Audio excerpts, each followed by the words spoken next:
I'm recording too, Mark. Are you? Okay. Yep. Are you at the office, Jesse? Yes. Oh, okay. So you've got the bandwidth. So great. Thank you. All right. Welcome, everybody. This is the February 10th Caroline Town Board meeting. Teleconference by Zoom. And as usual, we are going to record the meeting and post it on the minutes page. And so I guess before we get started, we don't have a lot of people in attendance, but if anybody does wish to address the board at privilege of the floor, they may do so now, and then we'll proceed from there to have a discussion about the library. So if there are any other things that people wish to address the board about, please raise your blue Zoom hand, which is down at the bottom of your button down at the bottom of the participants panel. Okay, seeing none, I'm gonna move on. I will, before we proceed and I forget, I'll note one addition that I would like to make to the agenda tonight, and that is we have now received what I've judged as a complete application for a waiver to the moratorium. And so I'd like to simply offer a resolution to establish a public hearing for that. It's a solar project that was brought to our attention some time ago. So that addition I'll put on. Okay, any others from the board? Okay, thank you. So with no further ado. I'm sorry, Mark, are we going to talk about potential adjustments to board committee assignments? I think that would be great. Yes. Thank you.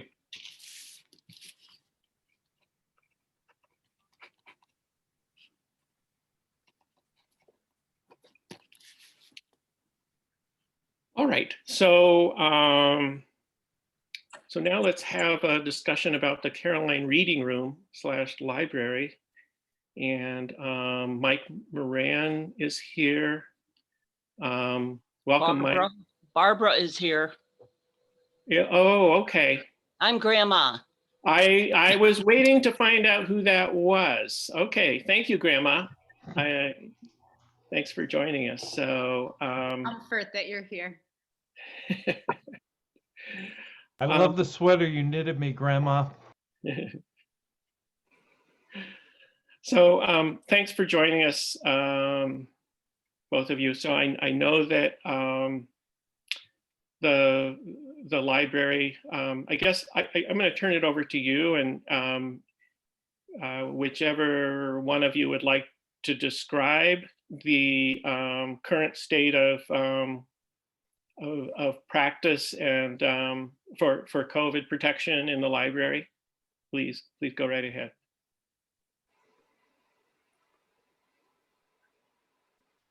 And if you're speaking, okay. There, a silly machine. What it says on top is not what it says down at the bottom. You know, they don't talk to each other. We have a very good practice in that we do. People sign into the book. They use the hand sanitizer. There are masks available. If they don't wear one, they can have one. Our books are held, they are disinfected and held for 72 hours before they're put back on the shelves. Everything is wiped down after we leave.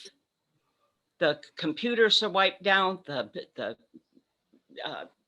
patrons' desks, tables, chairs, the bookshelves are wiped down. The librarians area is wiped down, and we have that huge sneeze guard thing. Nobody gets past that. You know? So I think we're in pretty good shape. we're the only library in 2 or 3 counties that is closed. Mhm. Tompkins County Library, Dryden, Trumansburg, Spencer Van Etten, Candor, Berkshire, Tioga County, and Dryden and Berkshire. People have complained that instead of coming to our library, they have been forced to go to Hmm. those two because they were open instead of us. The hospital is still doing elective surgeries. So it's not like they're overloaded with COVID. I don't understand why we are closed. So Barb, And can you, I think we should be open. okay, I got that impression. And Really?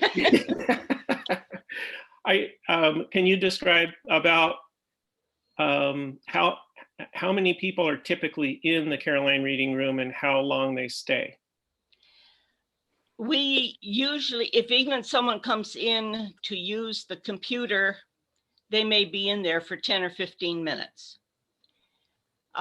There's only one person that normally comes in to use the computer, and that's only like once or twice a month. Unless we have a family group come in, and our large family of 5 kids and parent have moved, so we have only small families come in now. We have very few families who come in with their kids. One, maybe 2 patrons at a time at the most. Mhm. Sometimes we don't even have that. We're Right. certainly not overused. And we have space enough, they can be social distanced. Yep, that's great. I wanted the board to get a sense of what it's like. And would you, do you, what, when you open back up, would you recommend putting a limit on time or a limit on number of people? I guess it would not be automatic if it's a 6-foot distancing rule, that would create a limit. So, but go ahead. If there's only one person in there, why Mhm. do you have to limit them? Oh yeah, I'm just saying, like, you know, If we had 5 people in there, then Right. maybe we would have to limit them because of the distance. That we still could have 5 people 6 feet apart. That's Mhm. not a problem. It's just the time limit then maybe. But I don't think we've ever had 5 people, even when we have meetings. You know? Yeah. Go ahead, Tim. Yeah, I just, I just want to make it clear from the board's point of view that in December and January, we felt the necessity to close the reading room because the case numbers of COVID were skyrocketing across the country, and we understood this to be a public health consideration, and we were also considered about your own safety. And as the numbers now are going down, that clearly changes our thinking.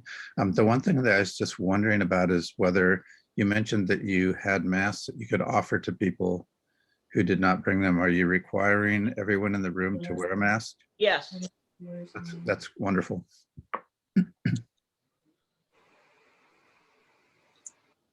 So I How's the don't know. weather down in North Carolina? Pardon? How's the weather down in North Carolina? 50 degrees, we're wearing shorts. Sorry, gal. Shut up. Shut up. No. Even things down here are opened up. And this is supposed to be a hotbed, you know. That's been one of our considerations and one of our worries. We just feel that we need to be responsible. And we've also been in direct contact with the county all along, and they've been helping to advise us. So please Right. understand, we're not trying to be hostile at all. Well, we are part of the Tompkins County Library System. So we have been, they thought our rules were fine and we were okay. Yeah. We don't have nearly the amount of people coming in as they do. But we have certainly taken all the precautions that the state has suggested. Yep. And I did describe that on all the precautions and measures and the massive librarian desk barrier on the county call last week. And Frank Krupa said, yeah, that sounds like they're doing a really good job. So And that was donated by a volunteer's son. that's right. And that's really wonderful. It's one of the most all-encompassing ones I have seen anywhere. Much better some little piece of plexiglass waving in the wind. I just figured that Mike got that idea for that plexiglass barrier from Lina Rink. Close, but no, that was Barbara Chung's son built that, and it was very well done. Yeah, And is. really, the stuff that has been in there for a month and a half has met every single standard that's been out there. Barb explained it, and we called every single patron and we called every single volunteer when we closed and let them know it was closed. They're anxious for opening. And again, you're dealing with not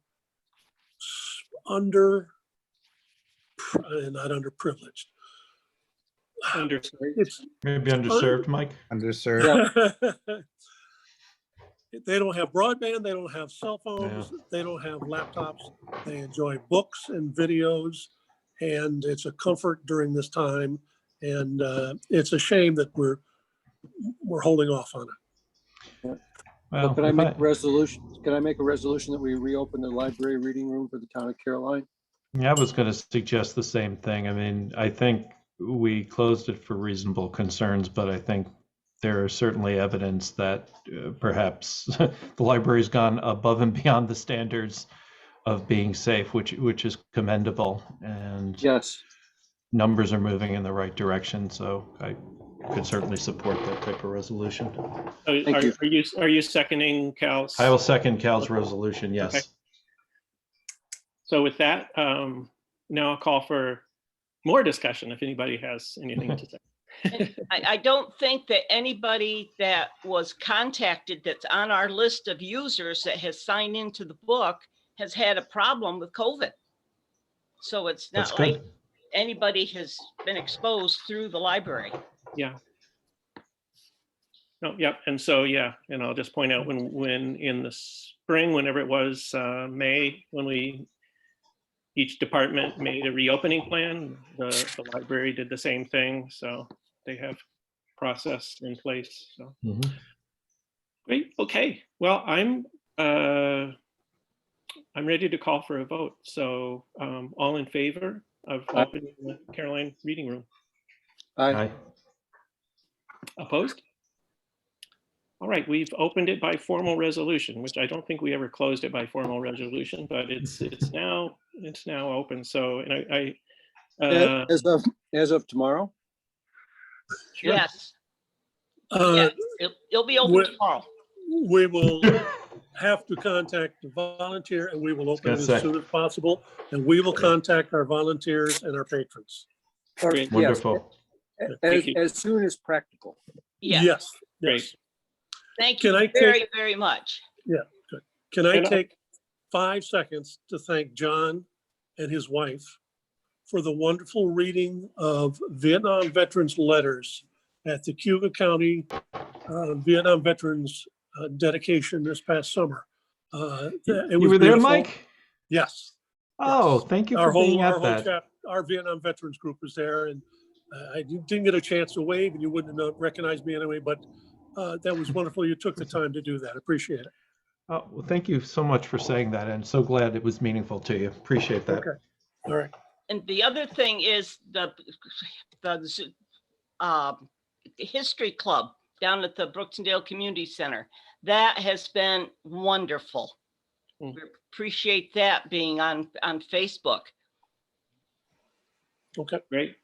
That's a fun initiative that has Nancy's actually pretty involved with that. Yes. And people are having a lot of fun with it.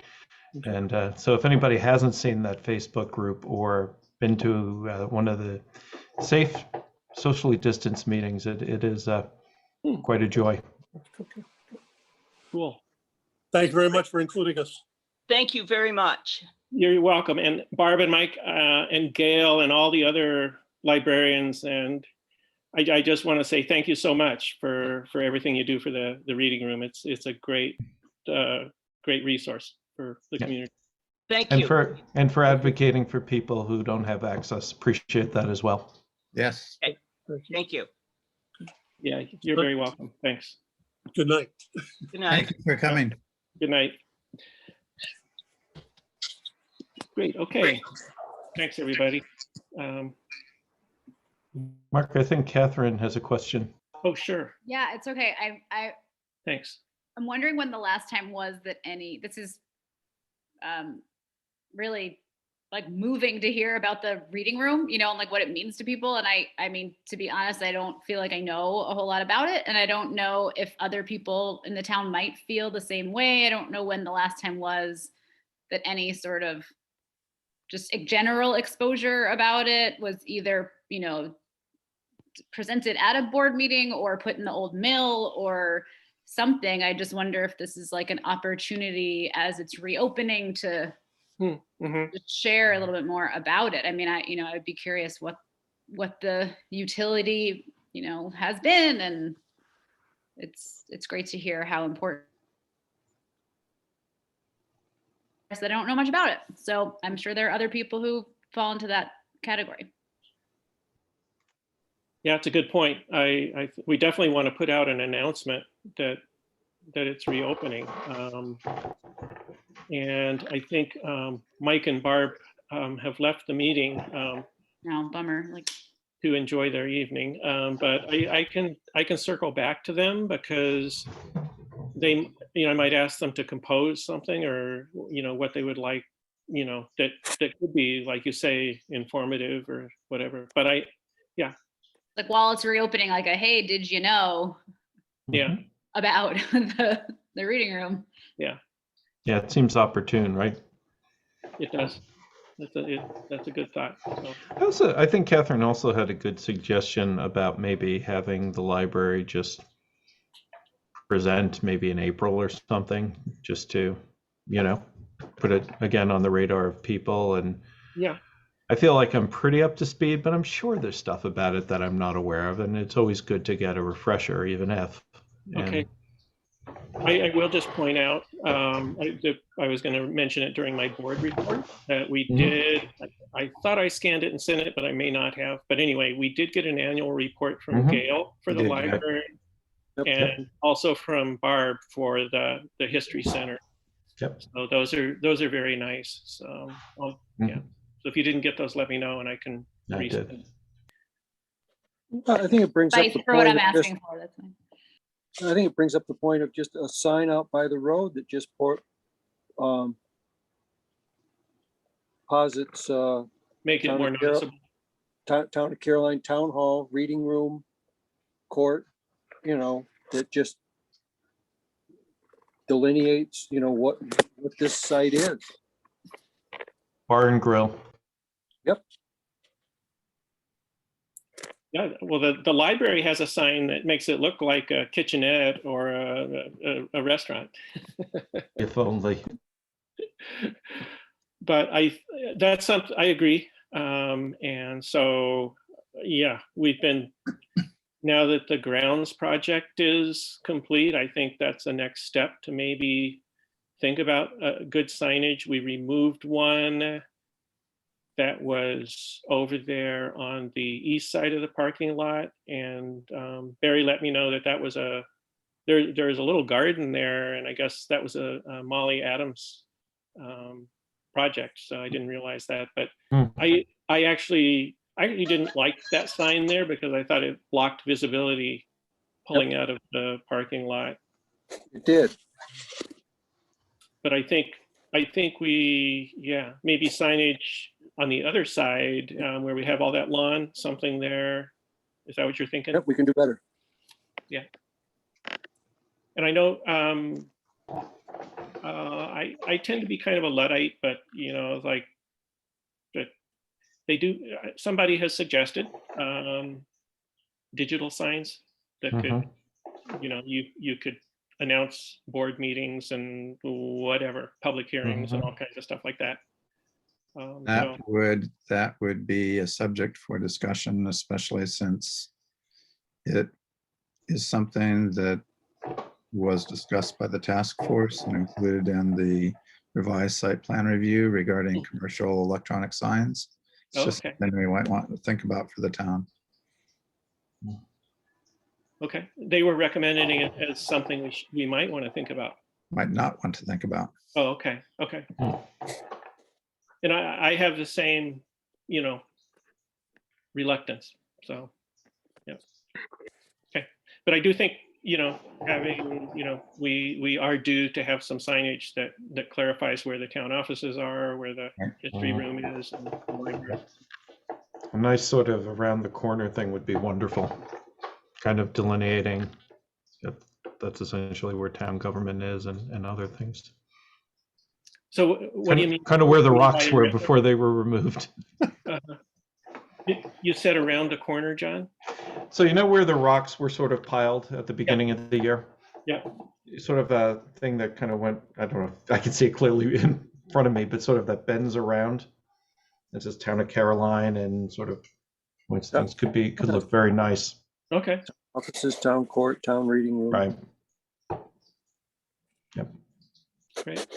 Okay, But probably we digress for today.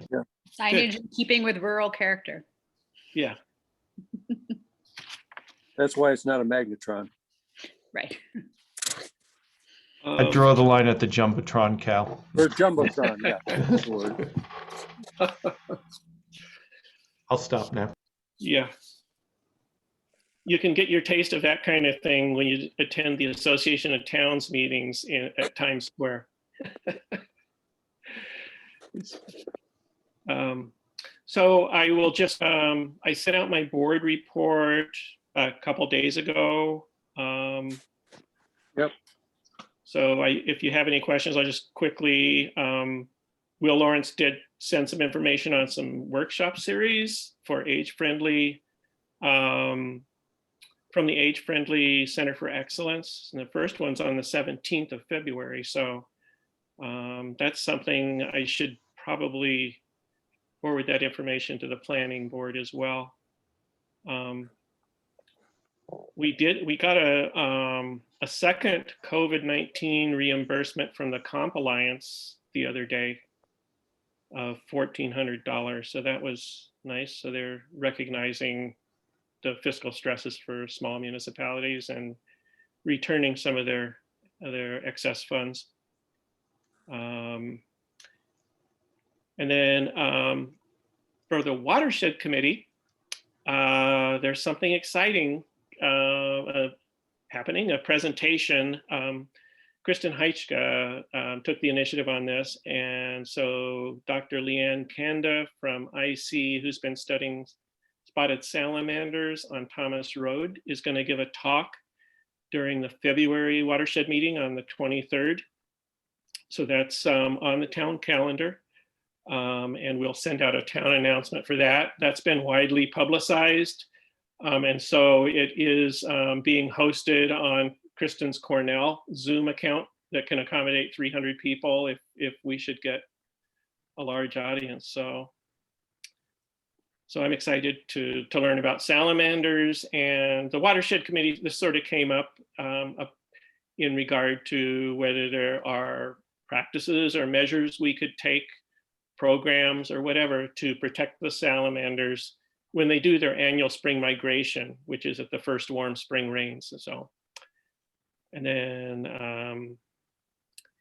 Energy Independent Caroline is going to do a bulb distribution on the 24th of April. And so this is going to be, COVID wise, COVID responsible.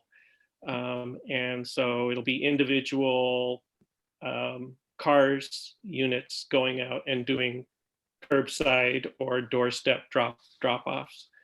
So that's in process. 2 items for our attention, and maybe we can discuss this further when we do our committee assignments discussion later in the meeting.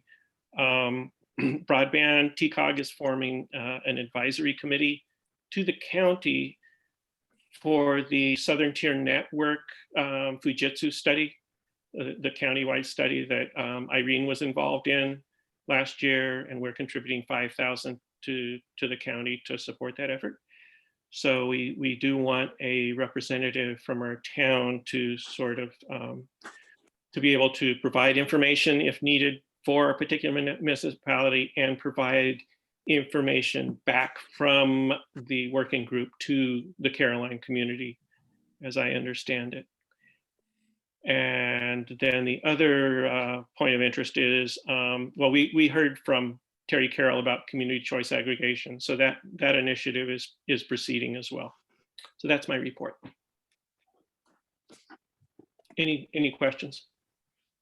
Mark, is there, I don't know if this has been discussed in the past, but is there a way that we could work with Bobby to temporarily close Thomas Road on the weekend that the salamanders passed? That could be just way too complicated. I don't know, but perhaps it's something we could look into, because this is something that comes up every year and it's actually really important.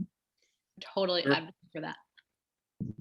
That idea has been posed, I'll say, and I don't know if it's been posed to Bobby or not, but that has, and so yeah. We So- coordinated it with some sort of, I mean, post-COVID, this would have to be, but like an event, you know, like I don't know, like the salamander swing or something, and like have I was thinking something like that too. something to great. be like excited about it. So it's not just, oh, the road is closed, but like, I don't know, it could be really cool. We could be like the town that, you know, protects our salamanders and like comes out, like the salamanders crawl out and we crawl out in the spring and have a, I don't know. And then the day Facebook repeats page. itself again and again. Yeah, have a Facebook page for it. I think that's a really cool idea, Catherine. Binghamton did something similar back 1,000 years ago when I was in college, where there were salamanders that crossed from one area to another, and they built ramps. And it was a thing. I mean, we didn't have a festival about it, but you know, it's a cool idea just to have something, right? And Like we'd have to make it a teach thing. kids. Yeah, Right. compensate for the road being closed. Yeah, but I think kids, it would be a wonderful thing, again, sort of brainstorming when we're not really brainstorming, but imagine if we involved Caroline Elementary or, you know, one of the programs of the Joint Youth Commission in some way. Could be cool. And doesn't this- Salamander ambassadors. it just happens at night, right? It's a It night happens at night. thing. So very few people drive that road at night. So maybe we can do it. All exciting ideas. I love it. So Bobby's cringing. He's going, how did I get involved with this town? Remember, Yeah, Bobby, you chose to run. Yeah, You ran for the job, yeah. yeah, so those I think those are great ideas, and I think those will be great to bring to the discussion. I imagine what will happen is that she'll have, after her presentation, an opportunity for these kinds of questions and comments, and then we're likely to take it up again at our March watershed committee meeting. So When does this usually happen, this salamander migration? it is like March, or It is. it's end the of March. first warm spring rains. Got to have a little open water, but it's yep. And then they're migrating from the forest to vernal pools to breed. And Even look, it's the black ones with the yellow spots. that's the ones. Yep. Communities, Caroline does not have many community events. And a lot of communities, you know, be that ever what they may, a 4th of July parade, and it does something, you know, whatever it be to generate some sort of community spirit, just be that what it will. So it's, be it Old Home Days or Dryden has Dairy Days, and we really don't have much here. So this, So we could have this- Salamander Day. Right. yeah, Well, we used to, and Cal, you and I talked about this before COVID hit. We used to, at least 100 years ago, have sort of a Labor Day-ish picnic, or Yeah. around that time of year. And I mean, there are photos in Old Town Hall, and to kind of look back and maybe try and revive some of those traditions could be really Yeah. good for our community.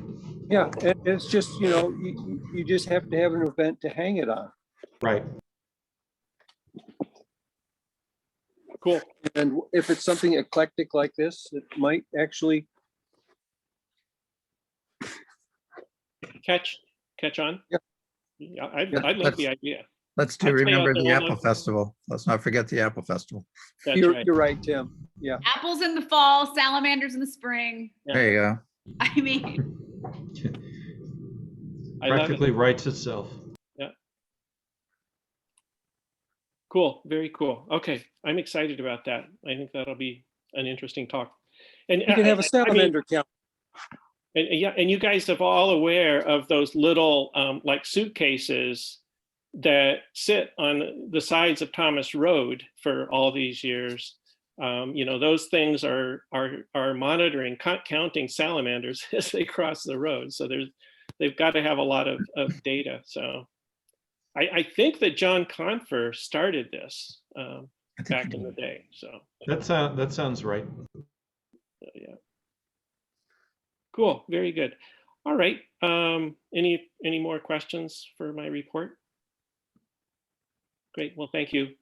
I think we've lost Catherine. Oh no, she. Oh, no, she's back. She's there. Yeah. Jesse, do you have anything for us? Just a quick report tonight. The clerk's office has collected 83% of the total tax warrant already. And I have submitted the final tax payment to Mark this week. So the remaining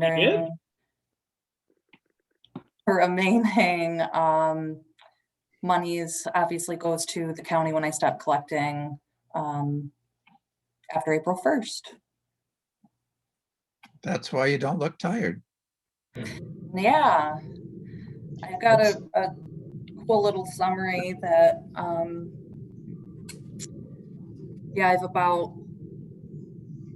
I've collected 2.7 million in how many days? 41. 41, yeah. Yeah. So. That seems really robust to me.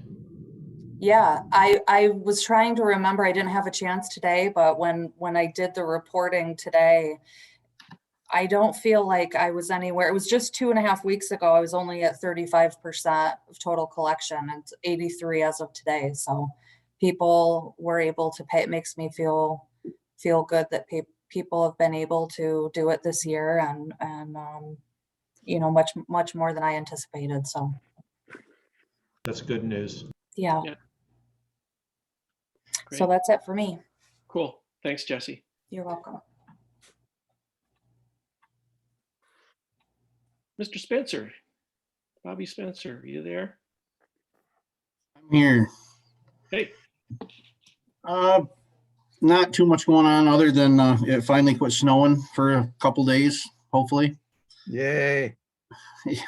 It's been fun, but I think there's a well-needed break. After the shy of a 2.5 week straight run. We've had a few bigger breakdowns with some older equipment. But like usual, we were able to, kind of get things bandaged back up and back on the road. So other than that, I did send out a quick email. Sorry for some of the delay on some of the information. I know you guys had asked for it before, and then we'd gotten overwhelmed with breakdowns in snow but I wanted to make sure I got it to you. But with that, I did get some new information today. And I was actually glad that I got it today so that I could get it to you. We've talked, and talked about, how we can afford, to get on a new rotational schedule. And in that email, the information I got today broke that down extremely well. We had talked about a 5-year financing plan, which when you break it down into those years, I think it's slide 5 in the email that I sent you. It breaks it down pretty good. We can for about $47,000 a year have a new piece of equipment sitting here ready to go. And if it brings any kind of reality to that $47,000 number, with the recent snow, we spent just about that in salt in the last 48 days, the month of January and into February. So it's a pretty small number when we look at it, that way, considering what we would have in the end. And like I said before, Tracy has stayed on the number that we paid before. Viking has agreed to stay on the same number, as the previous. And those numbers are just going to go up, as we all know. I would like to ask the board to, I guess commit to ordering a truck for 22. We've talked about coming up with an actual, kind of a nailed down rotation of replacements. And I think that does need to be done, but it isn't something that I want to rush and come up with some wrong dates, wrong numbers. And as I said before, ordering it now doesn't mean we're getting it now. It's a year out. It would be great if we could order it and have something in a month, but when it comes down to it, it's a year. So with that said, So I have just a couple of questions, Bobby. So the first thing, if we were to commit to that and a new truck were to come in 22, is that when payments would start in fiscal year 22? yes, it depends. I think it depends on how we set it up. Okay. It shows like on that slide 5, it shows arrears. Yeah, And that was what my next question, actually. And the Yeah, way it I'm shows- taking that There's one arrears, current, another year. yeah, the way I'm taking that is you could take delivery of a truck in 22, but not pay for it till the end of that year. Basically, basically you're getting it for a year for free, but your interest adds up. Thank you. And the way I take it, the other scenario is when it comes in, you make your first installment payment. Your next one isn't due until the following year of that day. Gotcha. The other interesting part about that is if you look at year 4 and year 5 on that payment, the actual interest in it is it's $1,000, $2,000 a year, which we are well overspending that in repairs, on some of this older stuff. This last snowstorm, we had a truck go down, and now it has a potential $7,000 repair bill. We Right. would barely pay, $7,000 in interest on the whole deal. So just wanted to be able to point out some of that stuff to make it a little easier to see. You know, we've thrown numbers around for a while, but until you put it right out there, you know, it's a big, scary number when we look at the whole number. But if we look at it, you know, in these smaller installment, it's not quite so scary, and it's you know, it definitely looks like it's a doable situation, and it's just seems like a more responsible way to go about, you know, getting this equipment back up to date. Bobby, Bob? will they require down payment of some sort? No.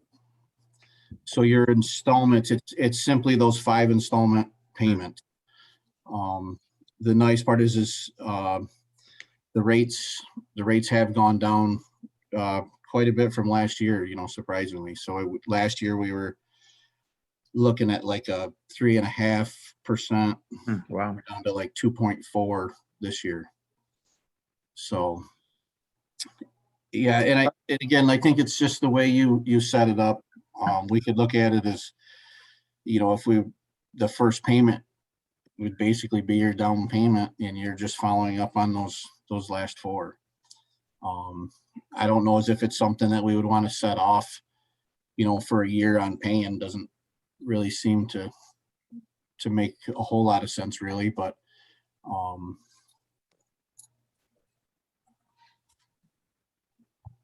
yeah, no down payment.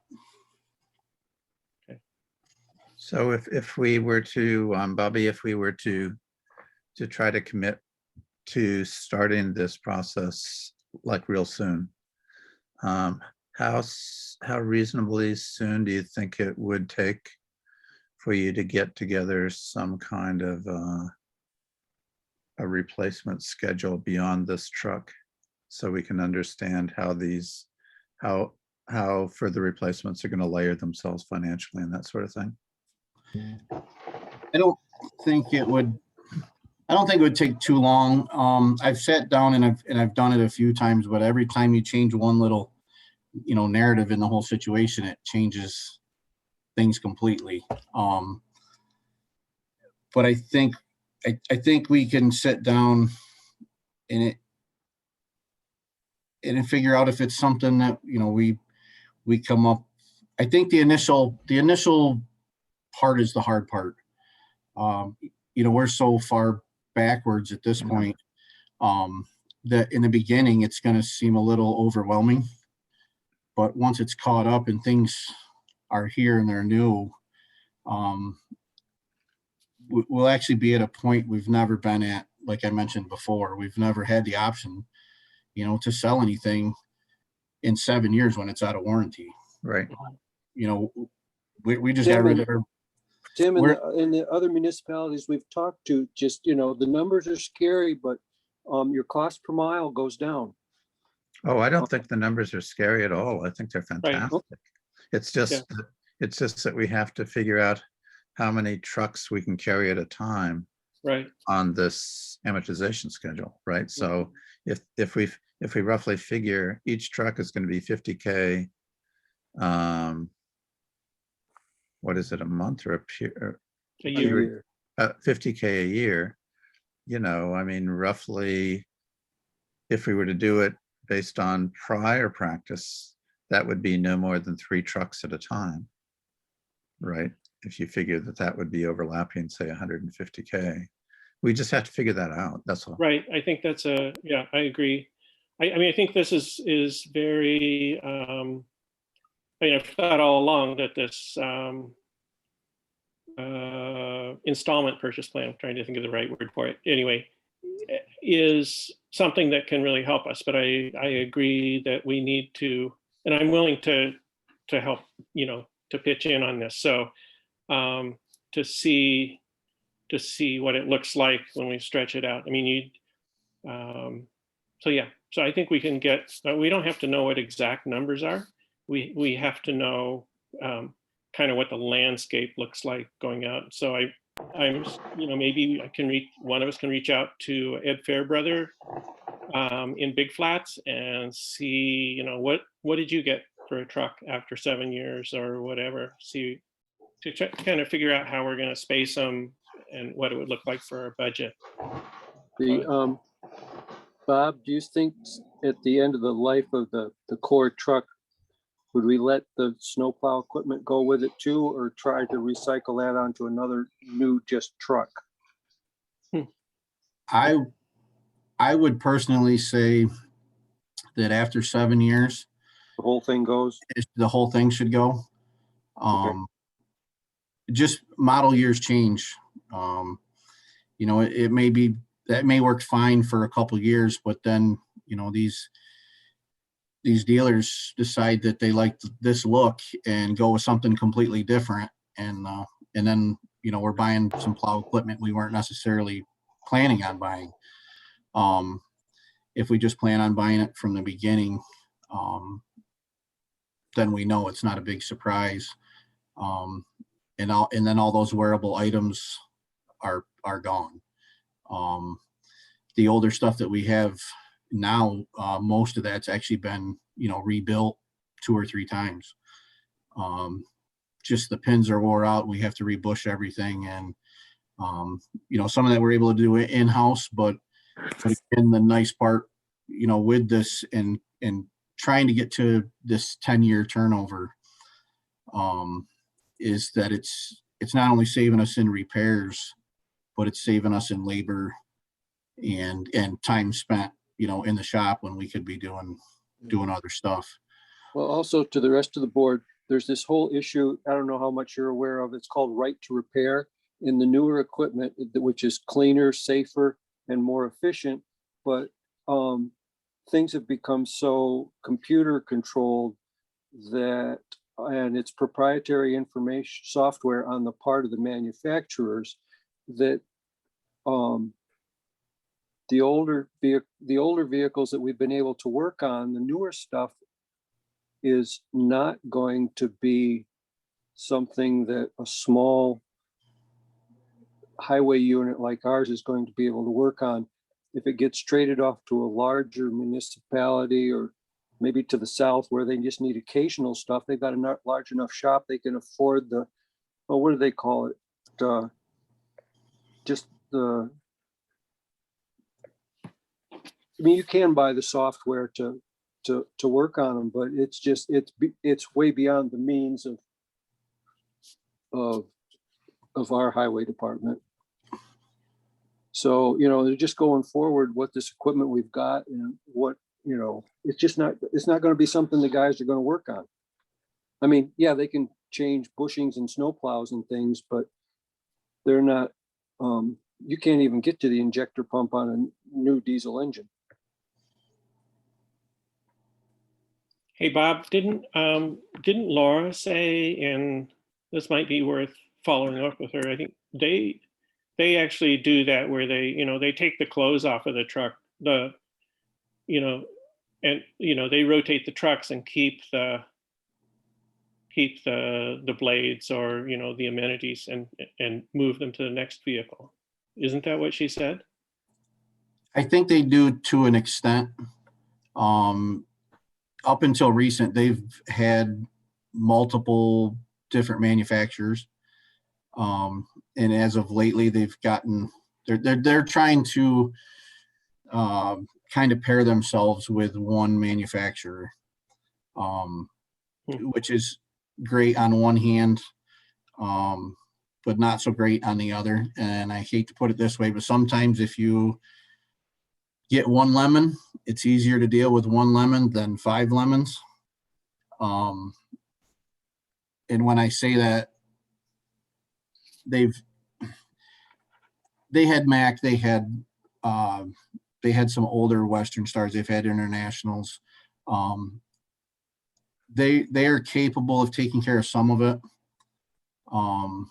but it's going to get to a point where even they're not going to be, they have a full-time mechanic and they're not going to be able to keep up on the technical end of those trucks. And with that, snowplow equipment, right? Snowplow equipment, I mean, the 2 big parts of it, yeah, is a blade and a wing, but there's a computer that goes with it. A lot of that computer stuff isn't going to be transferable from truck to truck. Hmm. And like I Yeah, said, those are- after All so many engagement. years, it's gonna start, degrading with the rest of the truck. It's bounced around in the truck for, 100,000 miles. Do you think the resale value of the plow is enhanced by having that stuff stay with it? I would say yes. Definitely. If somebody's buying a municipal truck, they're completely set up different than an over-the-road truck. So what good does it do you to buy an old municipal truck if you don't have the rest of the stuff that goes with it? You have to go find it, yeah. And a lot of these people that are buying them are big commercial parking lot. Malls. They malls, strip malls, big malls. These big commercial buildings. So I think I would say that if you replace a truck, you just replace everything and you start over. And there's no sense in cutting and hacking to make something fit on a truck that, really wasn't designed to be on that model. So Yeah, I'm just trying to explore everything.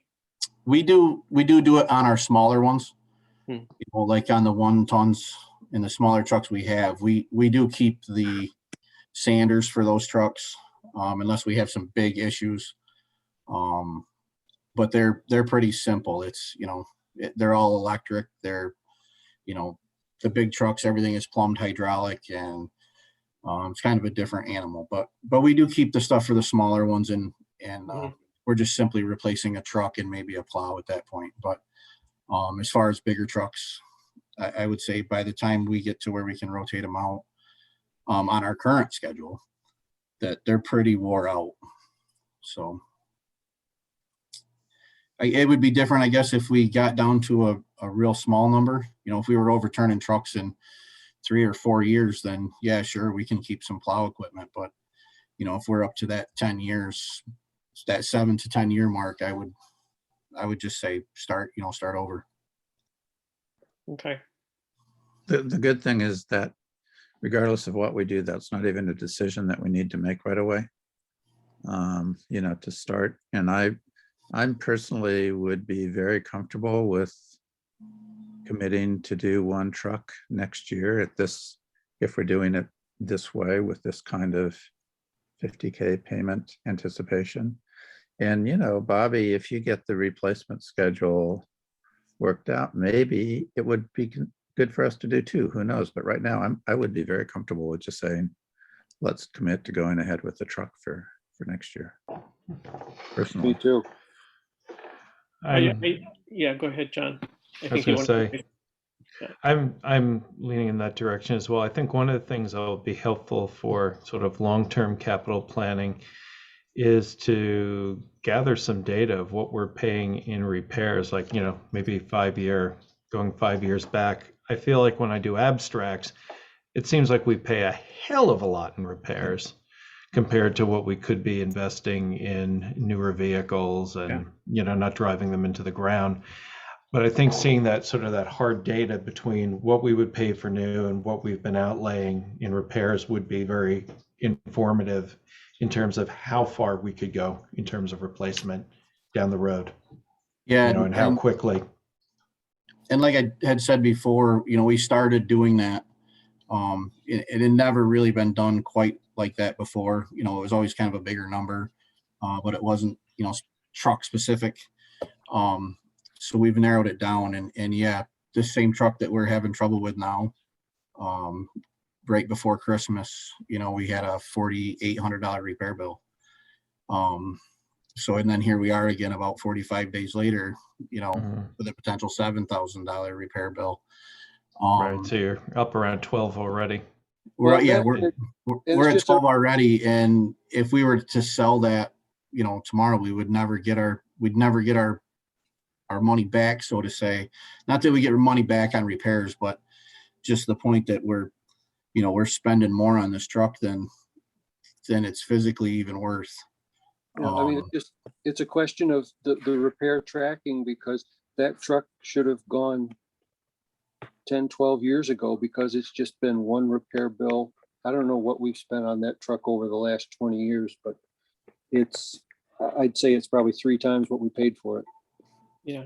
So I agree with John that, be good to have some numbers. I don't think there's any, there's no disagreement that the trucks are antiquated and and they are incurring those costs, and we need to move forward.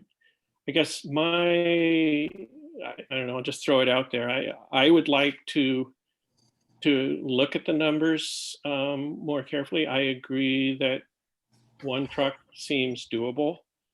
As I would recommend that we, pull numbers together and sort of look at what it would look like if we implemented a plan. Say, what would it look like 5-7 years out for our total budget, and then make the formal decision we could do it at the agenda meeting or whatever in March, next meeting. That would be my thinking. That quote was good for 30 days, wasn't it, Bob? Yeah, I stretched them out a little bit to get me this far, because like I said, we were so busy with a bunch of other stuff, but I can talk to them and see how much longer we can kind of stretch that for. I think they're doing that more as a kind of a favor for us. But I don't know how long I can stretch it out for. Well, if we got it on the 10th, the quote. And that means, so you March just got it 2nd. today, right? March 2nd will be our agenda meeting. Yeah. We should, that should fall within 30 days. 22. Yeah. So that'll work, right, Bob? We can make it work. Yeah. Great. Well, thanks this is good to be keeping this moving along. So It's really exciting. I mean, what a shift. It's like a mountain has been moved. yeah, is being moved. Yeah. So are you good with that plan, Bob? Does that sound good? Yeah, I can put, I'll put something together that kind of, shows a potential rotation. And we can go from there, whether, like Tim said, it's whether it's more feasible to do a couple, or maybe those numbers will show us that, 1 is the number, and Right. go from there. Perfect. I agree. Yeah, the big reason for me bringing it up tonight was to kind of utilize, the year. Yeah. Just that year in waiting, so that it just doesn't delay it that much longer a year down the road, with the repairs that we're taking on now. Trying to stretch them out. You don't know that something might happen. It might be a year and a half too. Right. So it was basically just trying to, utilize time to the, the best scenario. And with that, whether it's something that took a little bit longer for us to sit down and say, all right, well, we did these numbers, but now we gotta move these to here, and take a couple months moving numbers around. I didn't want to have that at the end of the year wait to get the truck. Sure. Well, Bobby, maybe if you could, it would be helpful to us if you could get us that rotation as soon as possible. Then we could conceivably kick it around before the agenda meeting, offline, in case we have questions, just to kind of keep moving things quickly. Sure. You don't have to put any money down on an order, correct? No, Right. It's Just we goodwill. don't do anything until, dated delivery. Yeah, they know you're good for your money, so. Yeah, and then, as far as the installment plan, there's some paperwork, typical paperwork stuff that has to be done ahead of time. Mm-hmm. And with that said too, some of that stuff has to be approved before your order can be complete. Sure. So, even with this, there's still some paperwork, potentially that has to be done. Sure. And maybe I can actually get some of that paperwork and, potentially get that rolling so that by next month, if we say, all right, we're going to do this, then the paperwork part is done. And even if we do the paperwork and we decide that it's not going to work, it's not the end of the world. It's some time invested in some paperwork. Great idea. Yep, sounds like a good idea, depending on how bad the paperwork is. Well, if it's too bad, I'll be sure to bring it right up. Okay, good. Great, okay. Thank you, Bobby. Yeah, one more thing. Sure. The repairs that we made to what we're calling the new building, which was the previous cold storage building. That building is complete and up and running. Trucks are in it. It's been great. A big weight's been lifted off my shoulders as far as safety issues, from the past. The guys can back their trucks in now and not crawl underneath a wing. So it's been a huge improvement. Mhm. And I think it's actually been a morale booster. And we are currently, heating it for free. We did put Are you calling it the hot storage building now? we've just been calling it the new building, but we haven't really given a nickname yet, I guess. But it has been nice to walk out there and it's heated.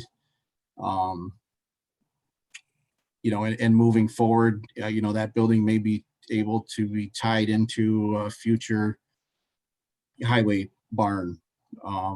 We did everything right up to, new standards. Everything's LED lighting. We've put some windows in. We do have the waste oil, which I think there was a few hesitations at first.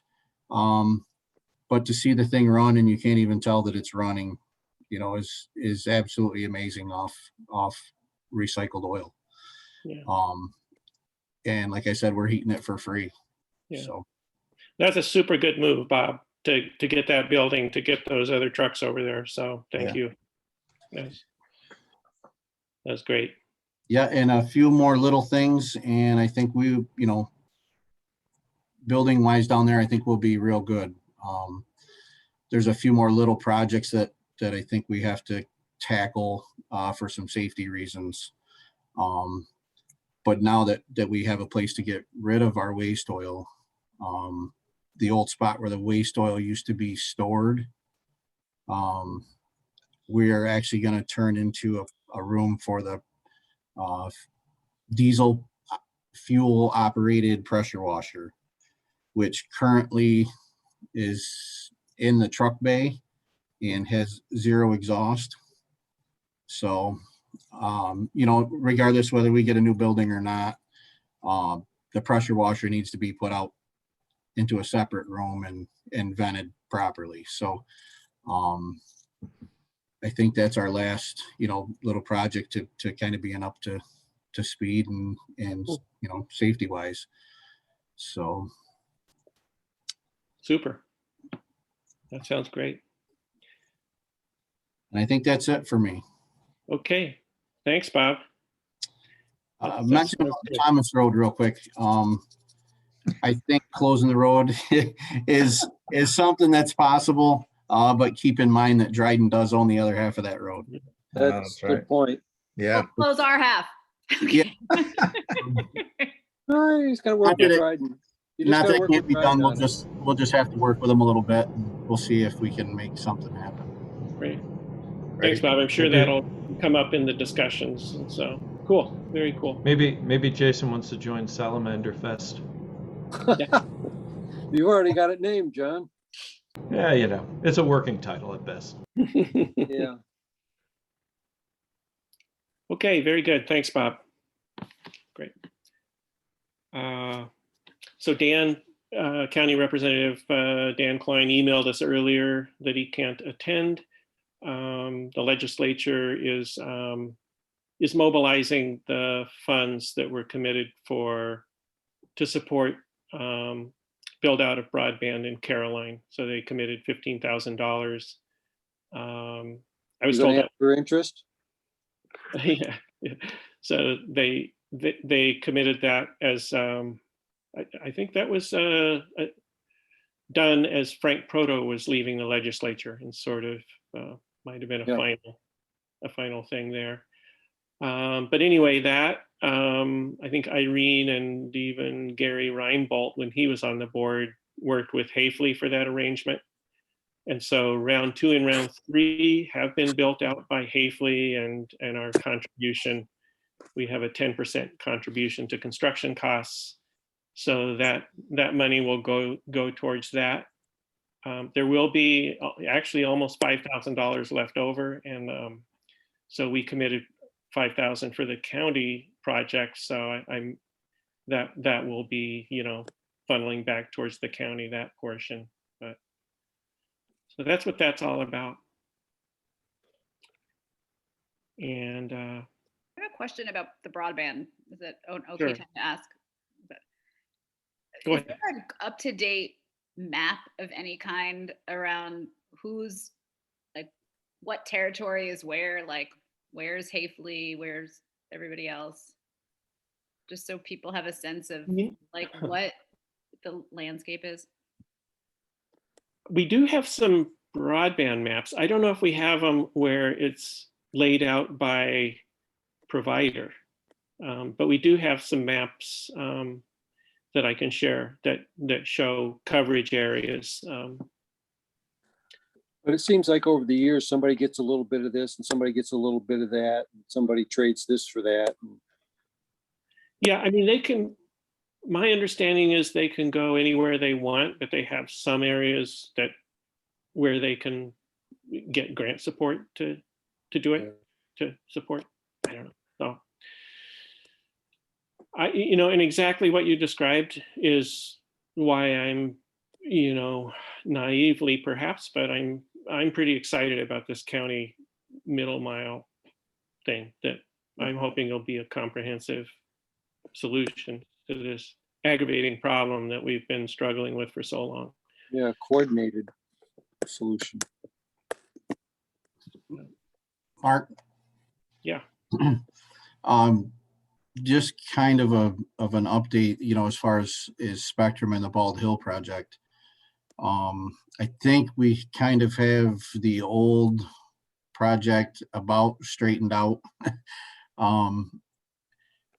It is going to go up Central Chapel from Burns Road. I've personally been pushing them to do a little more build out. I think the number is about 23 or 26 houses that will be hooked up by going Central Chapel to Grove School Road. I did ask them if they could build out more. And he said that it's not out of the question. The first priority is to get the tower hooked up and running. But after that, there could be some other possible, lines to be stretched out. And they had mentioned something that may speed that up is a little footwork on our end. Oh, right. As far as, and I'm sure Catherine will be right on board with this because it could affect her up there as far as going around and getting names of, everybody that is tired of not having it, or it's not even offered to them, get everybody on this list. And since they're right there, it won't be such a big deal to run a line up 76 Road or the other end of Central Chapel or, Baylor Road for that matter. Right. And I know that the 26 isn't a real big number, but I guess I looked at it as it's 26 people that don't have internet, right Yeah. now. So Yeah, Any bit helps. and if we can make that number, a little bigger and a little bigger and a little bigger, Yeah. in the meantime. So Bob, what you described to me, I'm glad you brought that up, is that what they're looking, if those petitions are good, are useful because they, they basically, they're not commitments, but they tell the company what they can expect in customer. Yeah, these guys are about, I mean, and I don't mean to put it this way, but it's about the bottom dollar. They're not going to run a line out 76 road for 3 people. Mhm. But if they've got sheets and sheets of paper with, a whole bunch of names on it, then, it's going to pay for itself, for them in the long run. So, Yep. but we may have to, come up with, and I know COVID makes it even harder to do that. Mhm. But maybe things will kind of change here in the near future, and we can get some of them names down. Yeah, and maybe I'll solicit suggestions from more tech savvy board members about how we might be able to facilitate that somehow. I don't know. Yeah, and for some of these people, an online signature is going to be pretty hard, because some of these people Irony. don't even some of these people don't even have enough to get on to look at something, let alone sign it. Yeah, so that doesn't work. There's the first house on Baylor Road isn't even offered internet service. Right. And it seems crazy in today's age that this person can't even get internet. So I don't really know a way around it other than knocking on the door and saying we need your Mhm. signature. But I guess that's more of a big group discussion to figure out how we can make that happen. Bobby, are you saying that the company they don't just want the listing, because obviously they can look and see how many houses there are in a given area, but they want like people specifically to come forward and say that they would use the service?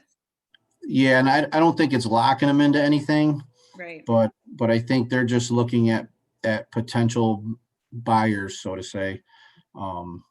So, if they have this certain number that they need for a build out, they know that they can, reach 3/4 of that number, or, something close to that. In the Bald Hill, idea was nice, but it's potentially just 2 houses that were hooked up to internet. So this has been good for me. I tried talking them in to going the long way around before, but it come down to, dollars and cents, and to hang it on nice eggs poles wasn't feasible. But now there's really no option, and they have to hang it on nice eggs poles. So what better time to hook 26 people up than now? So And they're trying to recoup their money at the same time. So yeah, Bob, do you know when they're going to do it? When they're going to hang the poles? they haven't given me an actual start date. I think a lot of that has to do with weather. But I imagine once the weather breaks, they're going to be in a big hurry to get it done.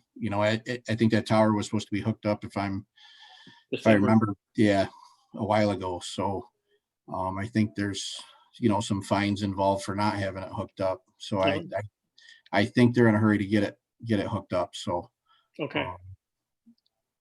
Good. but I can keep you up to date on anything if I hear it.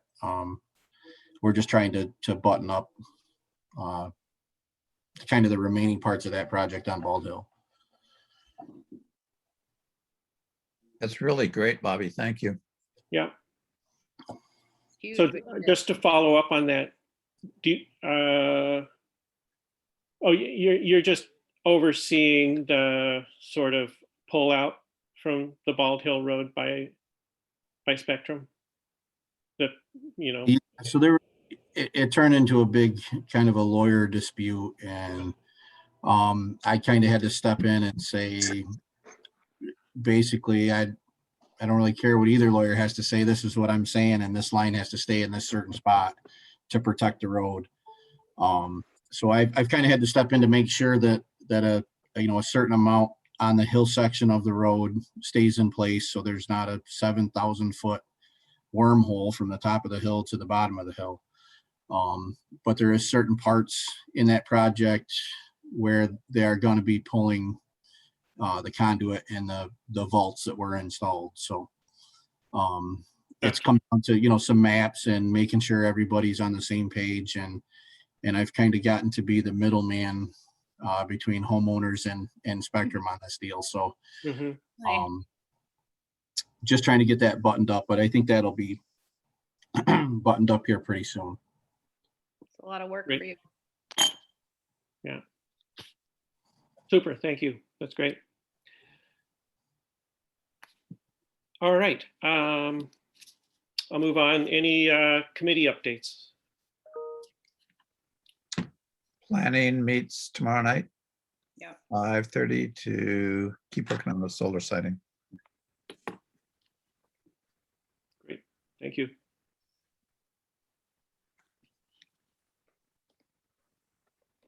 Okay, with nothing else, I'll move on to the business items and offer a resolution to adopt a local law to increase planning board membership to 7 persons. And do I have a second? I'll second it. Seconded by Cal. And so open discussion, and just, I did send out a track changed version with some edits. They're basically, complying with the necessities of modifying the resolution according to town law. So, and the one, nuance that came up is that it's actually in town law 271, it actually expressly stipulates that the initial board members shall be appointed to terms that expire sequentially, and the number of years of a term ultimately will be the same as the number of people on the board. So I didn't want to have, if we were going to increase the board member size to 7, it didn't feel right to assign people to 7-year terms. That sounds like a prison term. So I did email Guy, and he said, "Oh, just be sure to supersede town law, and we're superseding our own law as well." So I offered that wording. So we'll be passing the local law as follows: expressly superseding town law 271, sections 4, 5, and 6 to limit, and town of Caroline local law 1 of 2002, titled to establish a town of Caroline planning board, to limit terms of appointment to no more than 5 years. And so then then within the resolution section 3, I added a sentence that terms shall be no greater than 5 years. So that gives the appointing authority, which is the supervisor, the flexibility to sequentially retire terms as much as possible. You could create a term of 4 or 3 or 2 years. So, and then, so that's what I have for that resolution. Any questions or further comments? Catherine. Just adjusting my screen. Okay. Got to be careful with Zoom. No, I'm like in an auction. I feel like I just bought something without even knowing. You bought a 30-year-old highway truck. Congratulations. I gotta talk to Bobby about payments.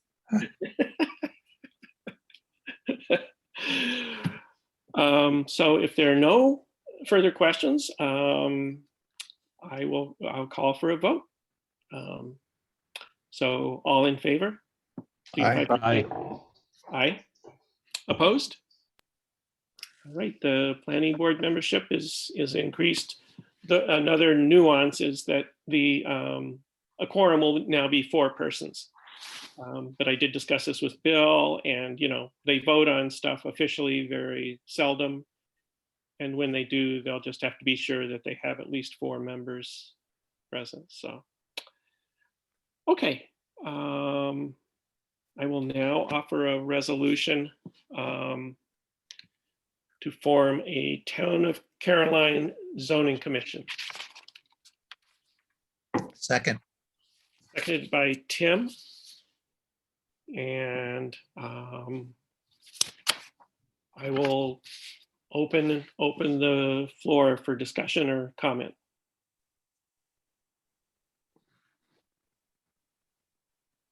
And again, this is structured currently so that it would include 3 members of the town planning board. And I've discussed that at length with Bill and Tim.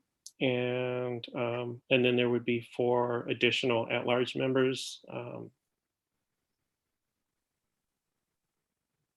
So, and I, after thinking of various permutations, I think I'm comfortable with that structure. So,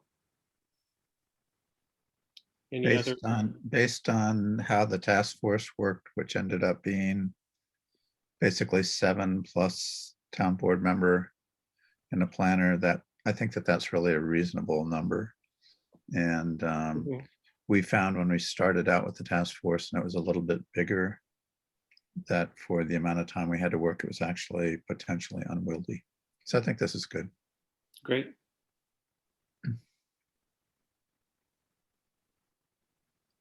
I don't think we need to worry about not enough participation because I assume that the zoning commission will be encouraged to reach out to the public in various ways to make sure that there's constant communication. Absolutely. And it is an open meeting. So the meetings will be open to the public.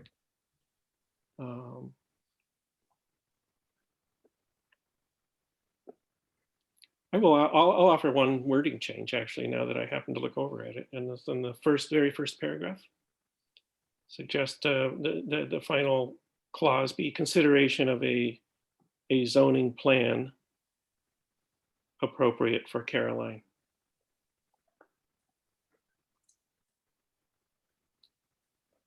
Instead of a zoning scheme. Much better. Okay. Thank you for hearing that feedback. Yes. Good suggestion.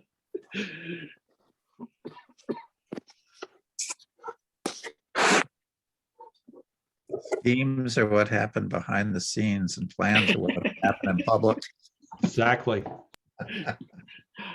I did take that from some other, New York State document, but I figured.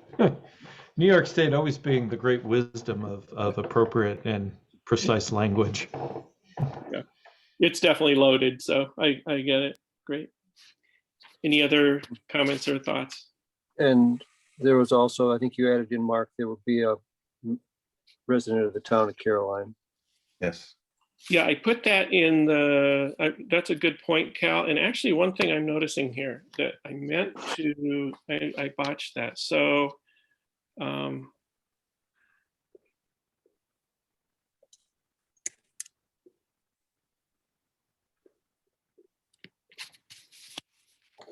yeah. So I would propose to, and if we can pull it up here, to add a second resolved as suggested by Don Barber. So, and further. What does the second resolve say? Well, it was you can see, so basically it reiterated what is in the second whereas. So it says, Mark, can you maybe if you could just read the whole thing out. Okay, That'd sure. be helpful because we don't necessarily have. Happy to. Bear with me for just a second here.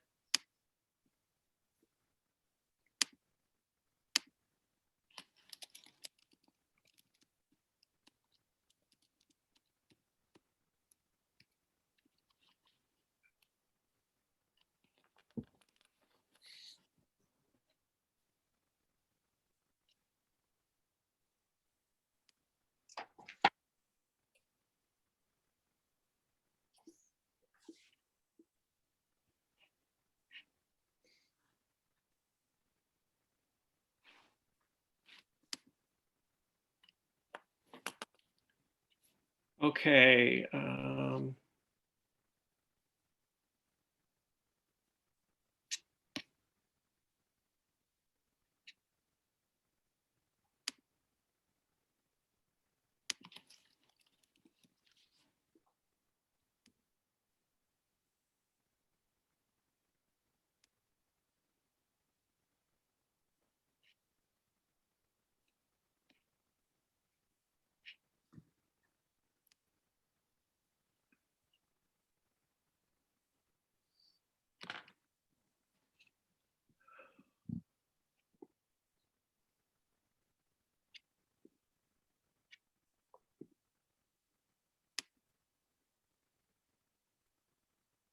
Okay, finally, I'm there. So it would be it further resolved, the town zoning commission, this is actually a modification of the final one. And then anyway, so be it further resolved, the town zoning commission is a separate body with its specific charge to A, examine existing conditions, comma, B, through a process which encourages and accommodates public input, recommend the boundaries of the zoning districts and appropriate regulations to be enforced therein. C, make a preliminary report of this information. D, hold public hearings on the preliminary report. And E, submit a final report to the town board. And further resolved, shall be disbanded upon submission of its final report to the town board. So what it is, it's a splitting of the final further resolved into to explicitly include those responsibilities of the zoning commission. I think that's good. And Mark, where is it that specifies a citizen of the town?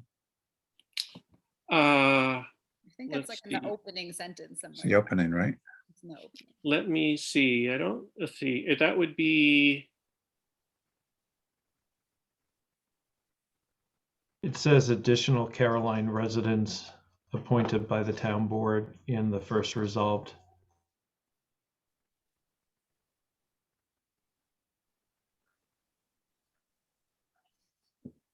yes, it does. Mm-hmm. But Yep. what about somebody that's a significant landowner that's maybe not a resident of the town? I don't think that would be appropriate myself. So I I think don't either. residents should be required in the planning board local law. Residency is specified and required. So What I about- think, What given about that, Ken? What about Ken Miller? I would, it wouldn't matter, I think, yeah. Because, I mean, I think it's important to note that the process is open. So the public, you know, it's an open process and it will invite public input. So I think that it's important that that the official members of the body be residents of Caroline, just as it's true for planning board members. I That's agree with that. I do too. any thoughts, Cal? I just know that, I mean, I just brought up the example of Ken, and he owns quite a bit of property, and he's been involved in the land use and economic development board, and you know, he's got a significant, you know, interest in how things go on in the town. And, you know, I could see that he wouldn't necessarily have to be the only one. Somebody could be quite connected with the town, but not necessarily live here.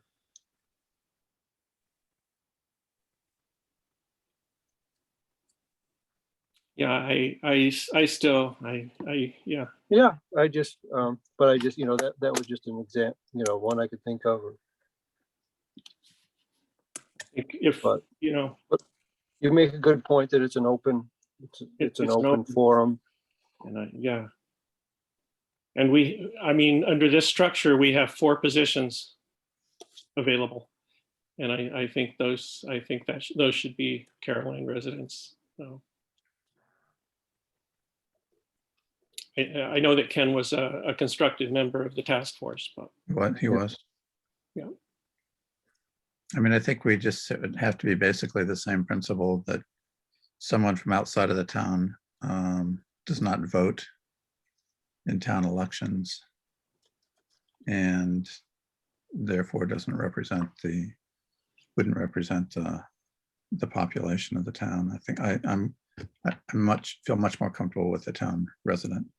And that doesn't preclude a town resident from having lots of land from being on the zoning commission. Right, I think nothing would preclude input from people who own land but aren't residents. I'm sure that would be welcome. Right, absolutely, absolutely. Right. Circling back a little bit, I just wanted to see that, so really what the amendment that Don offered was really it really offered clarity and emphasis. The same information was in the whereas, but it specified it in the resolved, which I thought was good. Is everybody comfortable with that? Yes. Okay. Yes. Do you offer the resolution? Do you need a second for this, or where are we with? I guess I'm that's a really good point, Catherine. So because the resolution, that's an amendment to the resolution, and we can handle this in one of two ways.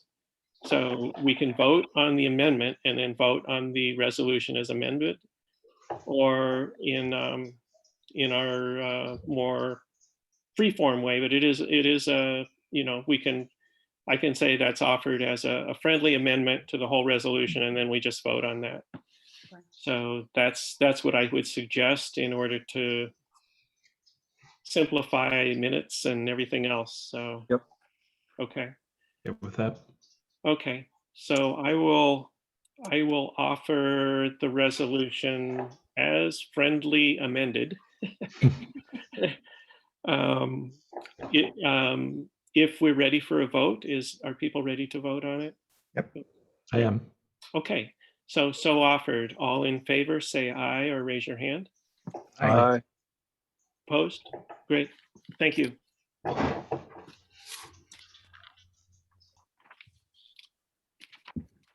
Now, All right. questions about process.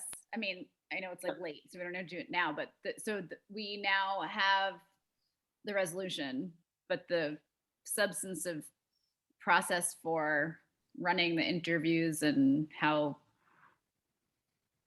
the public Yeah, communication around that will go, and when and if and whether that needs to happen. You know, I mean, I have a whole like thing in my head about how we need a campaign about zoning and yeah. So what that is and what's not and all that. I don't know when we do that. that's an excellent point, Catherine. So, and so we did, on Monday, we put out a town announcement for people interested to submit applications to the clerk, and I posted it on the town website today.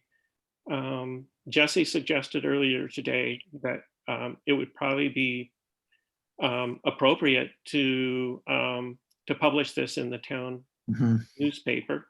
Yep. Yes. And Agree. Jesse and Chris said they've heard it advertised on a couple of the radio, maybe WHCU. So it is getting out there. But I think an official publication is a great idea. But your other point about processes, so I think the process will be is when we have our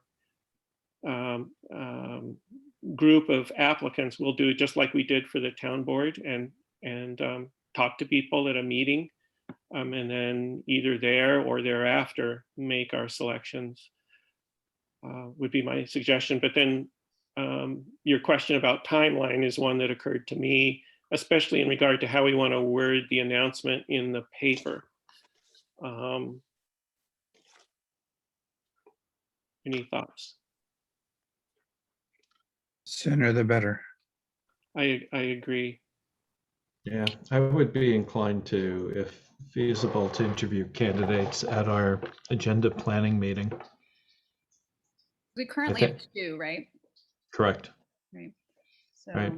I mean, we don't have to fill the entire zoning commission immediately if we're not satisfied with the candidates. We could get a start on it. There would be a quorum because we'd have 3 planning board members plus Mhm. a certain number more. So it would give us some flexibility. Right. Yeah, I agree with that. But I think, if we're getting the word out, today's February 10th. So if we were to interview candidates at our agenda planning meeting, which I think, Mark, you said was March 2nd, It is. gives us 3 weeks to really push it out there. And I think we would probably have a pretty good pool to choose from. so do we want a,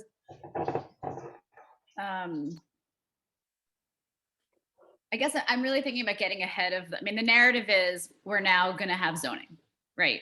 So that's not true, but that's what I think we're all, and I certainly am Yeah, very the narr- aware yeah. of that, right? And so, We're going to consider zoning. right. But how do we, I mean, I guess I would suggest that we would have some proactive, like community based, like educational piece about what we are actually doing. Catherine, I think I don't know that- when or how or what, like, yeah, go ahead. I don't know when. I understand what you're suggesting, but I do think that that's the role of the zoning commission. And that we would be Okay. preempting ourselves by playing their role, especially since this is pretty well determined by state law.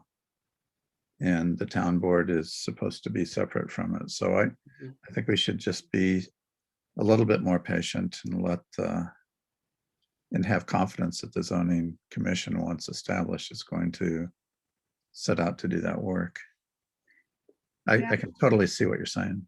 In reading the document about what the zoning commission does, I hear you 100%. I guess my only worry about it is that their task is not to educate the public on what zoning like broadly is, right? I mean, they're trying to delineate the boundaries and make a plan and engage the public and figure out what would be the best zoning plan, which to me is like, it's nuanced and very slightly different, but it feels to me to be different from It feels like a foregone conclusion. a little, yeah. Well, I think that my anticipation of what the zoning commission would do I mean, in the first place, the zoning commission itself needs to become informed about Right, that's true. what zoning potentially is before it can have that conversation with the public, just as the board would have to as well. The task force did a lot of work, but it didn't take that next step. It stopped with recommending the establishment of a zoning commission. Yeah. And I then think- once the zoning commission is established and gets its bearings, then it certainly would be appropriate to have public meetings to discuss options with the public, which I would anticipate it would want to do. Yes, absolutely. John? I hear 2 really good perspectives. I think I lean in Tim's direction for this reason. I think a lot of what got us here is, of course, the excellent work that was done on the comprehensive plan, right? Which I think sort of delineates what got us to this moment in time. So I see this as sort of the board saying, all right, we want to go the next step down the road and look at what would it look like if we were to adopt it. And I think that's a message we can clearly say. It's not a foregone conclusion, nor is the work of this body being formed to debate pro and con of it, but rather to say, this is what it would look like, or it might look like if we were to do it. And then we would have to make that final decision. And so I think probably referring people that have, questions of, well, why are we even here? I think the comprehensive plan is the appropriate tool for that. And then invite them to be part of the process to look at it, to attend the meetings, to give their input. That's one just thing- top of my head. Yeah, that's great. I I am reminded of something Joan told me is in talking about enlisting a planner or a planning firm. She said, the first thing is the zoning commission is going to have to get together and decide, narrow their focus, figure out what is the town looking for? And that in that way, then we can find the appropriate agency or individual to help us. So I think I agree with these thoughts. That I think the zoning commission is going to be tasked with this responsibility, and that document from New York State does mention how that it encourages not just public hearings but information sessions and Right. engaging the public. So I certainly think that March 2nd is that we should anticipate that we would be able to do something by then. Were you thinking even earlier, Tim, or? No, I Okay. think we need to give time for applications to come in. Good. I agree. And this, I guess I'll take this moment to circle back on the email you probably haven't read, but I sent earlier today, just to emphasize that I think, I don't know, it's easy to get kind of anxious and balled up about this, but I think as John had noted early in the year when we were considering adopting the comprehensive plan, and we need to be sure that we're not dilly-dallying, but we also need to take a deep breath and take it one step at a time. So I think that's really good advice. Great. But I'm really glad you brought up the process thing, Yeah. because that is something that I hadn't really defined, or we hadn't defined, and so this is really helpful. Mhm.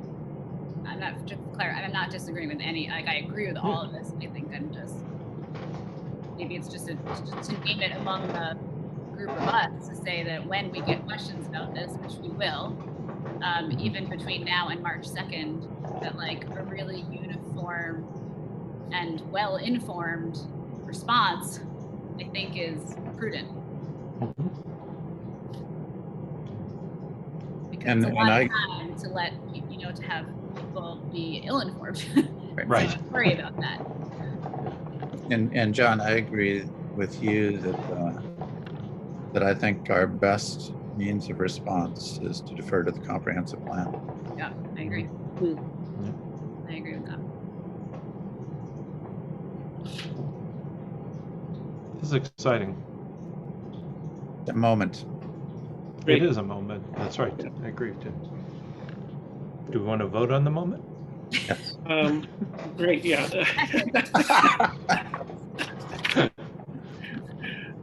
Sure. So with that, I'll call for a vote on the formation of the town zoning commission. So all in favor, say aye. Aye. Aye.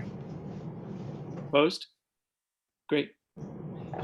Thanks, everybody, for the discussion. Yeah, good discussion.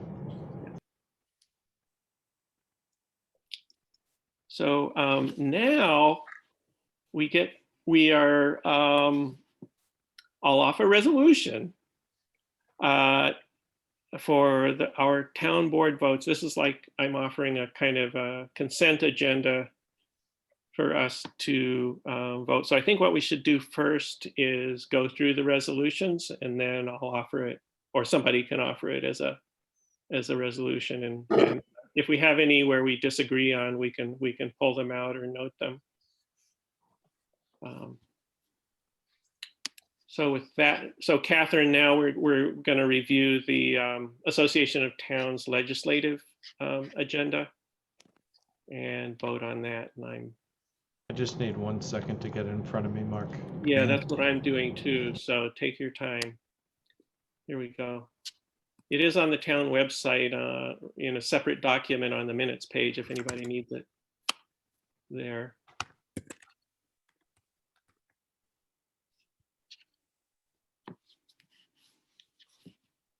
So yeah, and I guess maybe we should take turns, like is our tradition of offering the different resolutions and opening discussion.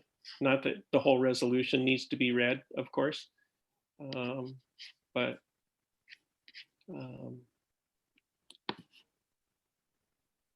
I don't think we want to support home rule. yeah, I agree with you. Oh my God, how's that even relevant to what we do? So, so Tim, do you want to open with that one then? What, do I have to read the whole thing? What are we doing? No, yeah, I would just, maybe the title suffices because, Yeah. Resolution number think 1, so. preserve and support home rule. yeah, I entirely recommend that we preserve and support home rule. As do I. yeah, I can't see a reason to complain about it.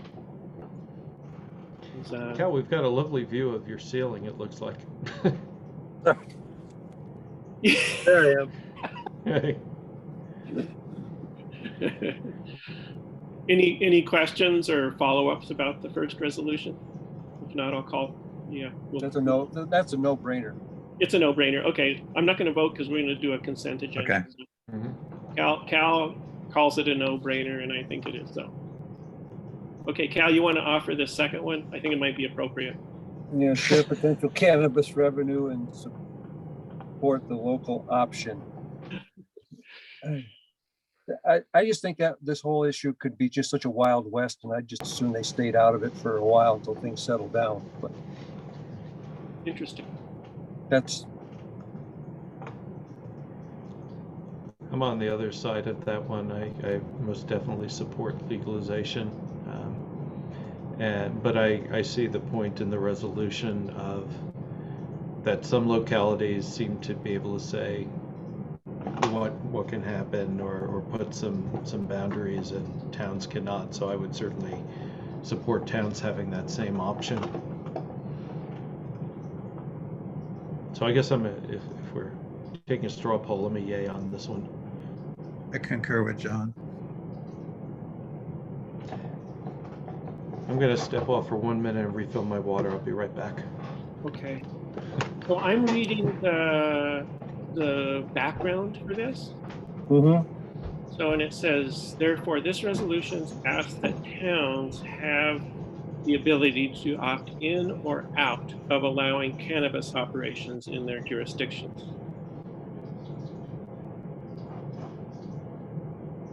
This is comparable to how alcohol and games of chance are treated under the law.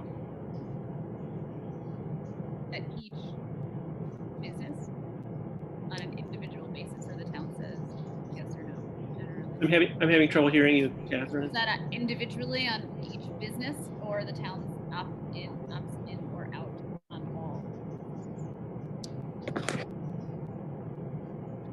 I'm reading that as opt in or out of all. That's how I read it. I guess that's how I read it too, but the way Mark's describing it, it's like voting on whether a business can have a liquor license or not. I mean, we do have a town law on adult entertainment, for example.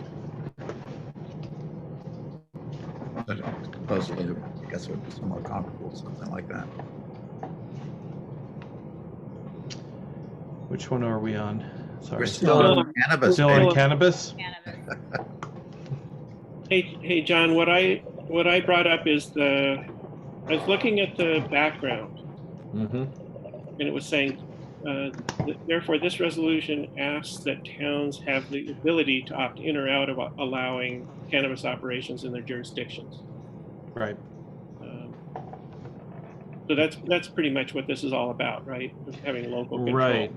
Well, what it's saying is, right, what I read in it is that the proposal on the table allows counties and cities with population greater than 100,000 to opt out, but it doesn't offer that same benefit to smaller communities. Oh, And so it's kind of, I read it sort of like as an equity issue related to home rule. Yep. And it Yeah. also requests that revenue be shared but with towns to offset increased costs. Mhm. And I'm definitely in favor of that. Yeah. What's the population of Tompkins County? 60, something like that, or 100? It's got to be more than that. I think Ithaca alone is 60. Yeah, Ithaca's 60. Yeah, you're right. Anyway, I think I support it with those explanations. Yeah, makes sense. You're of a mind to stay away from it, Cal? Is that right? I'm of mind to distance myself from it, but I think you're offering compelling reasons for me to change my mind. Okay. Great. Okay, we'll move on with a qualified approval of that one. Yep. Okay, who wants number 3? This is a juicy one. Yeah, I'll take it. Go for it. It's really all I'm doing is reading a line. Support the expansion of cellular and broadband service while preserving local authority. That, in my world, is a no-brainer also. Given, Again, we all feel that way. Next. Great. Okay. Seek town input for clean and renewable energy decision-making and initiatives.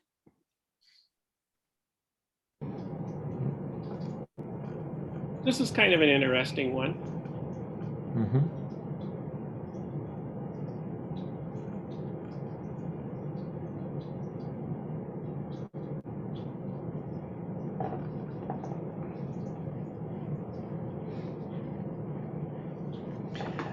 This one also struck me as an equity issue one. Mhm. If you look at the second resolve, it kind of indicates that, town officials, again, aren't involved in the decision making in a meaningful way, but may, sort of, we talk about state mandates, right? And unfunded state mandates often that, this is another area where a local voice might be helpful. I mean, I think the idea of of clean energy and energy smart communities is something most of us, I think, support. But it would be good to have a voice in the process. So again, for me, this came across as sort of an equity issue. I agree. I strongly support this one. I think so. The local municipalities should have input into how these things are done. Or at least one town representative for the entire state. Yeah, exactly. Everybody agreed on that one, that it makes sense? Yep.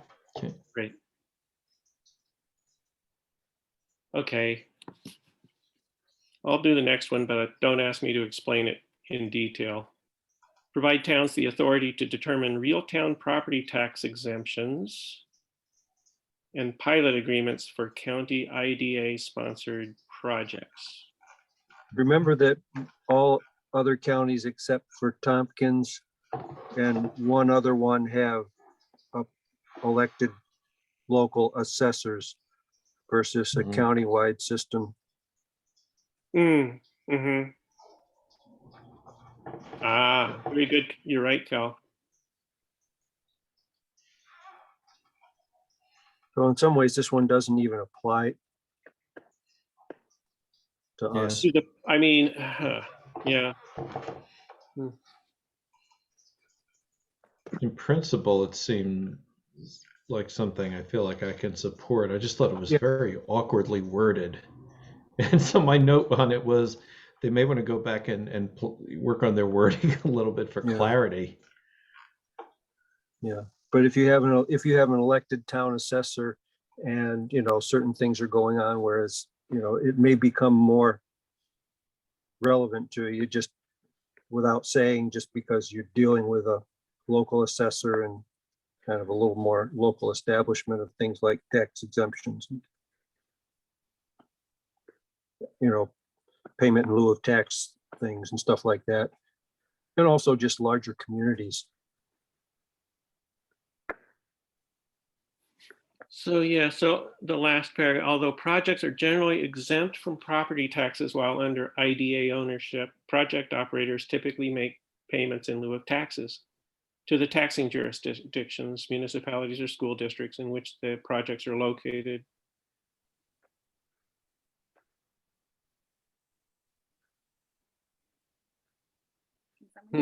However, towns have no say when it comes to negotiating pilot agreements or when the project will receive a real property tax exemption for town taxes. Huh.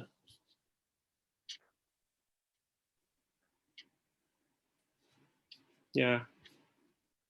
I think I could support this one. I don't know. I think I.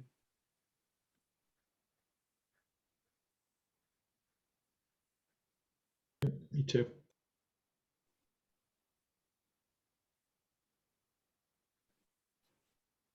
I don't see a reason not to. Yeah. Yeah. Okay. Okay, good. We'll move on. Number 6, it's yours, Tim. It's a hard one. Fund local roads, bridges, and highway operations. That's where I draw the line.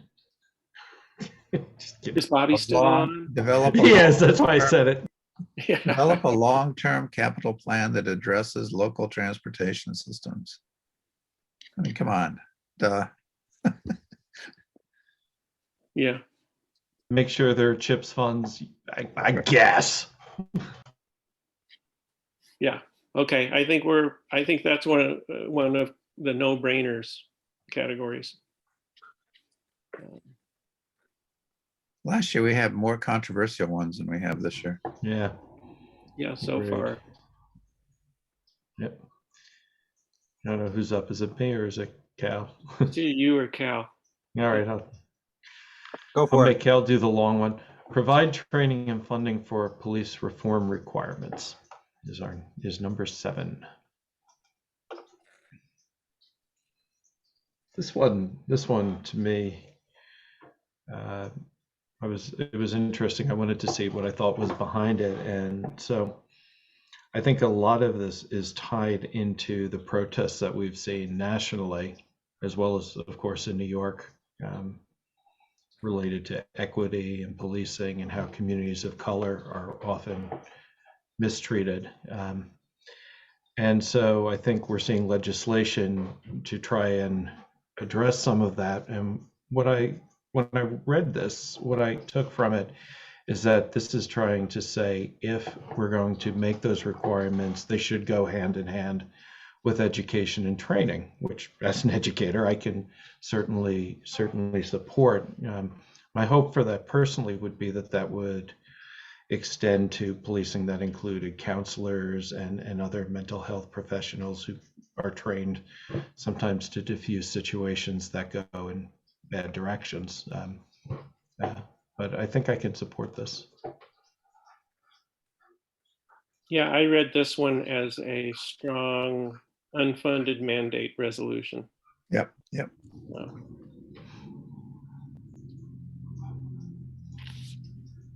I can't. I think I don't know. I mean, I get the unfunded mandate issue, and so I think there should be state support, but I also think there should be responsibility at all levels. So yeah, I don't know. My feeling about this is that it's calling upon the state to assume the responsibility for helping local governments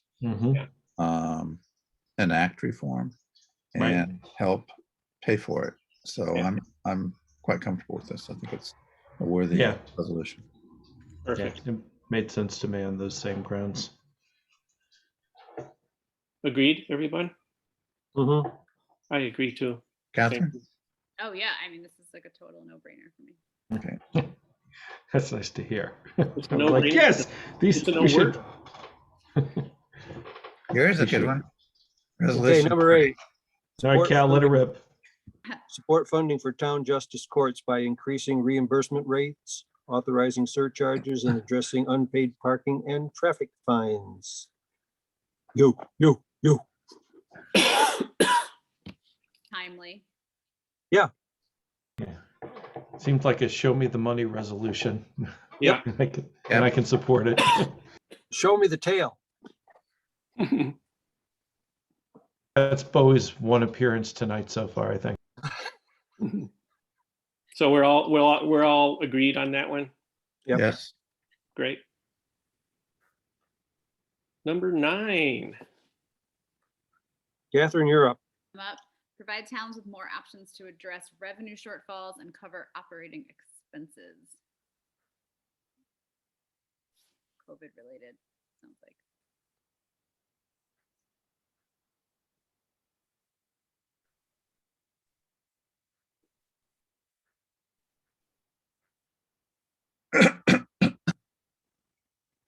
Seemed like a no-brainer to me too.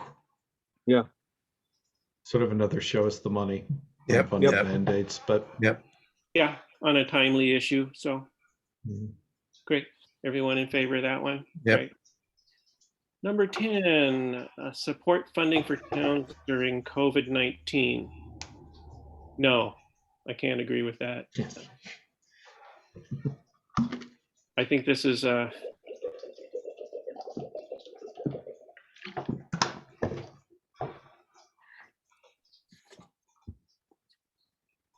We should send this on to our local congressmen. yeah. Not been supporting legislation to support state and local governments in COVID funding. Oh, he has an interest in state politics when it pertains to admonishing the governor about the nursing home thing. Then he's Yes, got an yes. opinion. Otherwise, not so much. And he heard from me on that topic. So I think 10 is a no-brainer, right? So Yes, Yeah. definitely. moving on. 11. Tim, you get the vaccine one.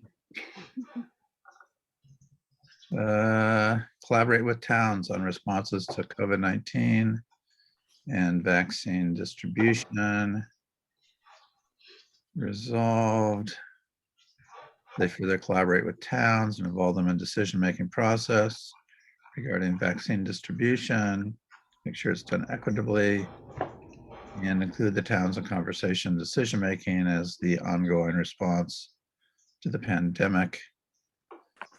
I mean, what's weird about this one is it's really not the towns, but the county health department we want them to be involved with. Yeah. Because many of the towns like us, we don't have. We don't have any ability. We don't have the facilities, so it's kind of almost silly. Yeah.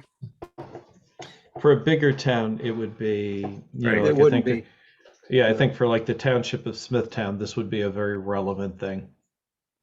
And They're talking about converting like town halls into vaccine clinics and things. Right. Yeah. If we were coordinating with that. mhm, Yeah. yeah, We don't even have a pharmacy. This reminds me of the conversation in last week's COVID call. mhm. In which, I felt like there was all this displaced anxiety, or, it's like, the state's limited by the supply from the federal government. So, Right. but I can't, of course, we would want to offer local resources to facilitate vaccine distribution if we could do that. So, Right. Yeah, if they were suddenly setting up, let's say, a pod to address a rural community, right? And they said, can we use town hall to do it? mhm, We'd want to know about it, and we'd want to be able to support it and help amplify the efforts. mhm. So, while I think it's super unlikely that this would in any way impact Caroline, probably should support it at least. Yeah, I think so. Is everybody comfortable with that? Mhm. Sure. Great. Okay. Number 12. Who's got that one? Is that Cal or John? Might be me. Create a statewide committee to evaluate the impacts of recent criminal justice reforms. Didn't you get the other criminal justice one? Must be a theme today. Yeah.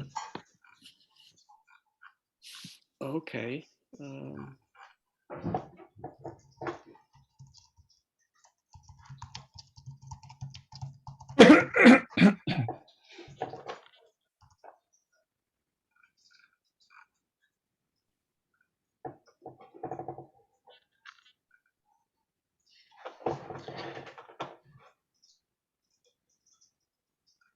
This is the only one I struggled with.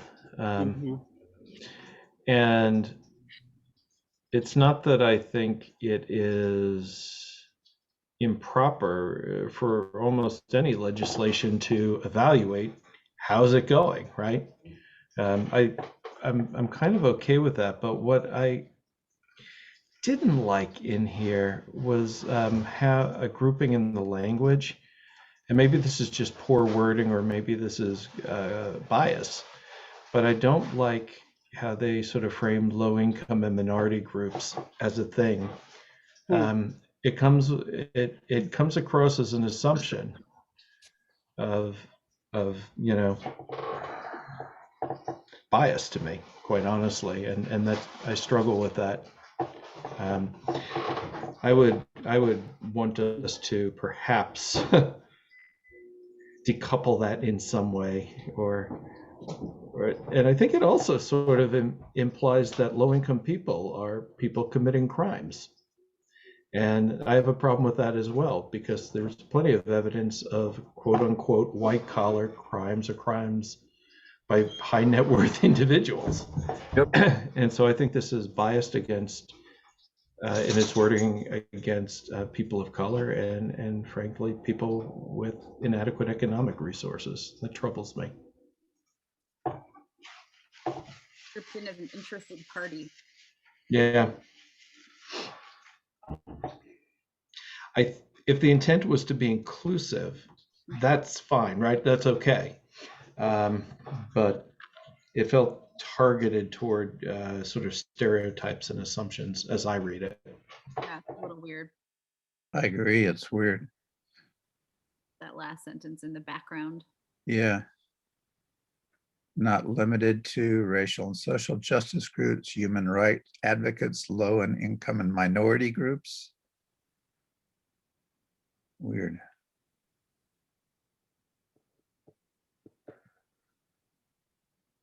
So thumbs down on that one. I would say if someone's going to be at the meeting where this is being talked about, I think that I would like to see that point brought up and have them consider what their intent is with it, and clean up the language to sort of take bias out of it. Yeah. What happens if we don't approve? What's the? I don't know anything about this process, and we can table this because No, it's a fair question, Catherine.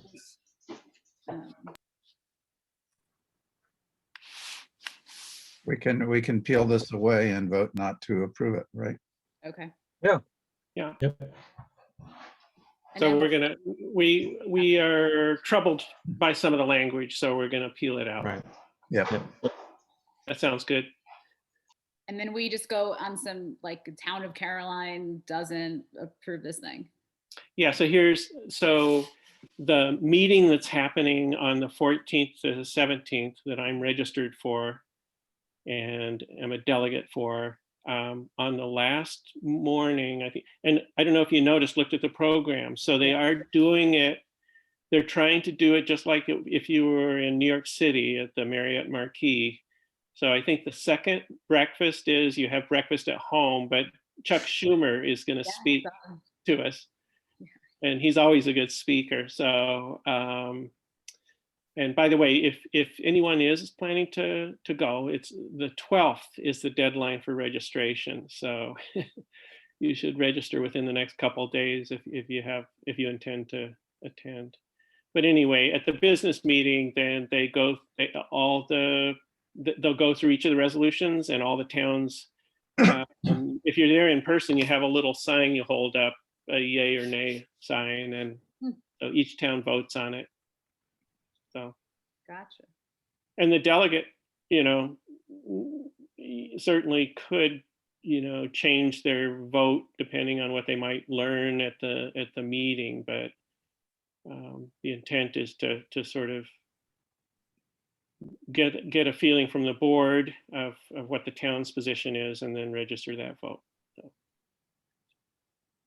And Catherine, there's a lot of people at these Association of Towns meetings. It's not like it's just Yeah. 25 or 50. There's several hundred there. Yeah, I bet. Yeah. Great. Okay. So is it me? Go ahead. Number 13, amend the utility moratorium on termination of services to ameliorate the financial burden on local governments.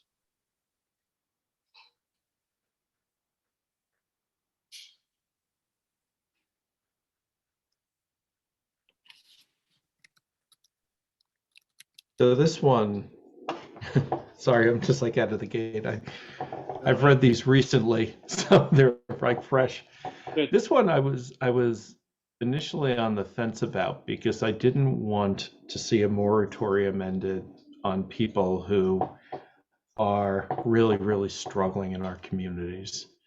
But when I got to the resolve, I realized that really what it's asking for is back to unfunded mandate, that if you're going to tell us we have to do this, and in some cases this could impact revenue to municipalities, particularly if they have, let's say, municipal water, that they're just simply asking the state or the federal government to help us out. So we're not losing revenues in our community. So sort of boiled down to that, I think I can support this, but I couldn't support just ending moratoriums for not marginal, for at-risk communities. Yeah, that's weird. I was reading all the whereases and I thought that that's what the resolve was going to say. Me too. Yeah.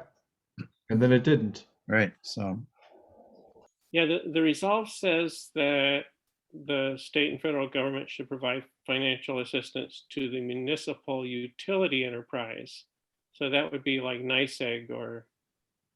I think it would be municipal utility, I think actually would mean like if we had the city water works, Okay, I and, got it. or sewer. Right. Yeah. Yeah. or You got local hydropower conceivably or something like Right. that. That's right. Yeah. So it doesn't really impact us, but I can certainly support, help with the funding Mhm. at this time, which they'll probably promptly ignore. But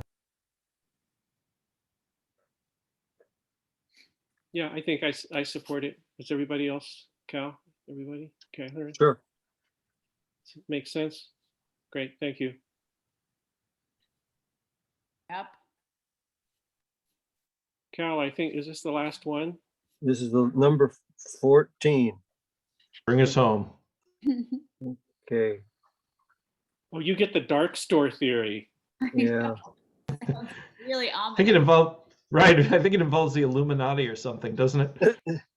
Proactively eliminate the dark store theory as a valuation method to reduce real property tax assessments. This is one of our regulars, by the way. So- Yep.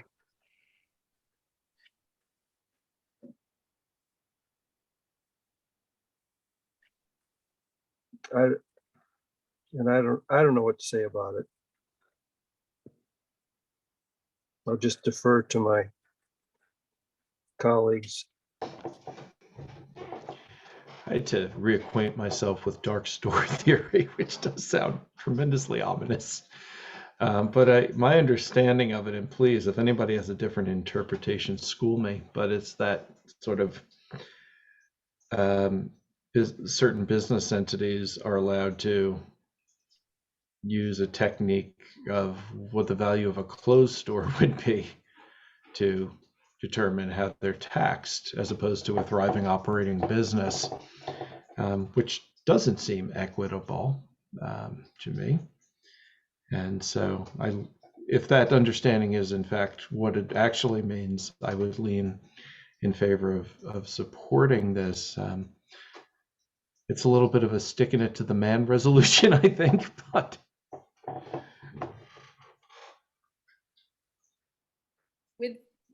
ones that don't apply to a particular town, is there a like NA option, or you're just supporting it in favor of all the other towns to support the state generally? Yeah. I would say it's that. I would say the latter also, yeah. Solidarity. Solidarity, Yeah. man. Well, and it's not that it couldn't impact us, right? We're going down the Well- pathway of Other things Looking- earlier in the meeting are going to help with that. Right. Yeah. right, exactly. So there may come a day where that's extremely relevant. It is really weird. I mean, it's reading this, I wasn't really aware of the practice that much, but what a con job. That's what it sounds like, right? I think A corporate con job. Yeah. Yeah, I think I misunderstood it before because, I mean, they get to say, what's the value of the property if it were abandoned, essentially? Yeah. That's baloney. And that's what thought you'll it- get taxed on. Yeah, I support this resolution. Yeah. Okay. So, great. So let's see. So with I that, think- I'll offer a resolution to adopt these positions on the Association of Towns legislative agenda for the town of Caroline. Yeah, just for clarity, I believe we wish to approve of the 14, all but number 12. Right. Thanks, John. Sure. I'll second that.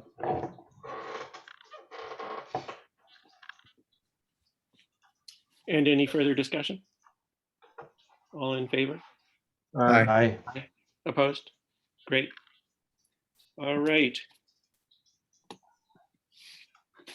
Okay, now I'll offer a resolution authorizing the cooperative purchasing of workers' compensation insurance with Sladeville and Brookendale Fire District. Do I have a second? Short. Sure, second. Great. Too Seconded slow, by- Cal Snow. seconded by Cal, and I did write out the resolution that kind of explains it, but this is something that's allowed by their state town law. So the town procures workers' comp from the Comp Alliance on behalf of the town, and also the 2 fire districts. And then the fire districts reimburse us. They're separate taxing, and they're just like separate towns. They're separate taxing entities, and we are banding together to purchase the workers' comp. So. And with no further discussion, I'll call for a vote. All in favor? Aye. Opposed? Great. Thanks. Mark, on a similar note, did you have a discussion with Bailey Agency about the local cemeteries being able to be covered under town liability coverage? Yeah, so I'll have to look back at it. I did. So I have an email from Bailey Place. So yeah, let's circle back on that later, Cal. I just have to Okay. refresh my memory, but I'm pretty sure we can't just add them in. But Okay, yeah, it's complicated. So.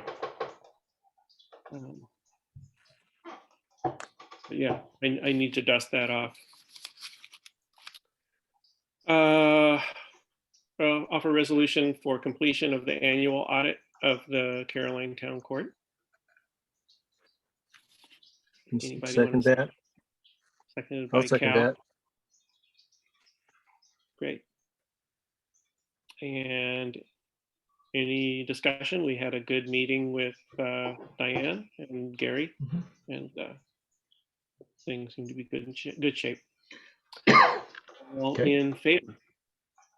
Aye, Aye. Aye. Opposed? Do we need to wait for Tim? Oh, yeah. we gotta, Yeah, we should. Oh, wait. Yeah, we should. Cal, I never see your face in your screen, so it's like I don't know if you're. Oh, there you are. So like, yeah, Tim just Cal's, like, okay. I'm not very good at kind of situating everything and And how, so I have to be near an outlet and have my iPad plugged in. And so, so is that an Councilman- iPad phenomenon? It looks like there are shutters on each side of your head or something. You have a very narrow. I know, and I see that. I don't know what it is. The world closing in, Cal. Just, yeah, it's like one of those horror movies, the walls are coming in. Dark store theory. Exactly. I was thinking it. I like you. You're as twisted as we are. Hey, I found my people, can I say? I think you did. All right, now that Tim's back, I'm going to call for a vote. Sorry, I don't know if you saw me. I had to get a refill. Okay, no, that's okay. Good. So I'm calling for a vote on the court audit. All in favor? Aye. Aye. Great, thanks. An offer resolution for completion of the town supervisor's audit. Second. Seconded by John. Any further discussion? All in favor? Aye. Aye. Opposed? And offer a resolution for completion of the annual audit of the town clerk's office. Seconded. Seconded by Cal. And we had a very good audit of the clerk's office. Nice. All in favor? Aye. Aye. Opposed? Good job, clerk. Yes. Woo. And now I'm going to offer a resolution for the renewal of planning board terms and resolve the Caroline Town Board hereby renews planning board member terms as follows. Bill I'd like to Padolka- mention that Bill isn't able to travel backwards in time, Mark. Yeah, I noticed that. Or Jesse noticed that. So I will, so for Bill Padolka, it's 2021 through 2025. For Wilma Lawrence, it's 2021 through 2023. For Michelle Brown, 2021 through, let's see, I have her, till the end of the year, through 2021. And Barbara Newth, 2021 through 2022. So I did structure them to be sequentially occurring in their termination. Different than what I sent out. Gotcha. Did I hear a second on that? Seconded by Catherine? Or she's adjusting her screen. I'm actually seconding now. Yeah, okay. Yeah, I took it as a second. Okay, great. And any further discussion? All in favor? Aye. Aye. Great. Opposed? Thank you. Offer a resolution for the renewal of review board term of Craig Modisher.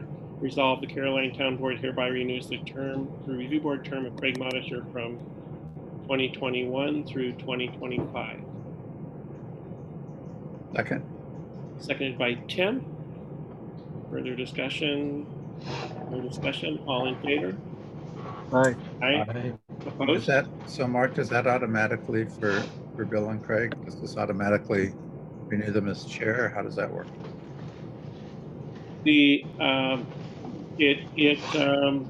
Actually, we separately appoint him as chair each year. I know he is willing to continue as chair. So that happens at the beginning of the year with Yeah, and we did that okay. in the Okay. organizational Right, resolution. okay, thanks. Sure. I'm now, actually, I'm inserting something I forgot to mention earlier, but it's a single 2020 encumbrance to expenditure line A8989.41, which is the NYSERDA Clean Energy Communities Grant. So I'm just carrying over money that's been carried over to support that Brighten Up effort. And that amount is $26,626.21. Do I have a second? Sure. Second. Seconded by John. Any further questions? Thank you. All in favor? Aye. Aye. Opposed? All right, now we're going to pay the town bills. Offer resolution to pay the town bills in the amounts of $19,219.99 for the A Fund, $86,939.06 for the Highway Fund, $408.63 for the Streetlight Fund, and $75,190 for the Fire Protection Fund. I need a second. Second. Second by Tim. Cool. So, Any further discussion? yes. So when I was going through, and I told Mark I was going to bring this up, when I was going through the A Fund, and so there's one voucher that will still need 2 signatures. I noticed that there was a reimbursement request for establishing a brightenupcaroline.org website. And I was puzzled by this, mainly because my understanding of Brighten Up Caroline is that it's a town initiative, and I think it probably should have been part of the town's website. And so I think that's potentially confusing for people who might be looking for the information. And it occurred to me that when things like this are happening, we may not have communicated a clear process of how it happens. And so that may be something that we want to think about as we build new committees or task force, if they want a web presence, to let them know that it really should happen through the structure of the town's website, because it wouldn't have cost us any money for that to happen. I'm not suggesting not to reimburse the individual who set it up, but just that we look at a process for these things rather than just kind of folks going ahead and doing. So That's a I good just wanted point, to John. note that. Is there a way to channel it to the town website? We can, at the very least, we can probably link it. There isn't a way to necessarily merge the URL into it. And I haven't looked at the website yet myself. I just saw it, around 5:30 whenever I was doing abstracts. But it just was one of those, this is weird. Just So, found it. yeah. There's a website. Look at that. Yeah. So I'll look at it, Mark, and I'll let you know what I think. But at the very Thank you. least, we could link it, unless we want to say it needs to come under the town website, which would not be an unreasonable position for us to take, in my view. Okay. That would be great if you can let me know your thoughts on that. That would be helpful. Great. Any other thoughts on town expenditures? Hearing none, I'll call for a vote for the payment of all those bills. All in favor? Aye. Aye. Opposed? Great. Offer resolution for approval of the February 2nd board minutes. Second it? Seconded by Cal. Does anybody have anything to offer? I think Velvet covered that meeting. All good? Call for a vote? Okay. All in favor? Aye. Aye. Great. Thank you. Opposed? We'll just say that. And now, Tim suggested, I think it is late, but I think we should have a brief discussion of committee assignments. Your thoughts? Did you want to start the discussion, Tim? Yeah, I'll just mention that, and I haven't had it, I mentioned this to Mark, but it seems to me, so I'm the liaison to the planning board. I had mentioned to Mark that I would be willing to be the liaison to the zoning commission. as I did with the task force, which seems to make a lot of sense. Mhm. Catherine has officially left the planning board.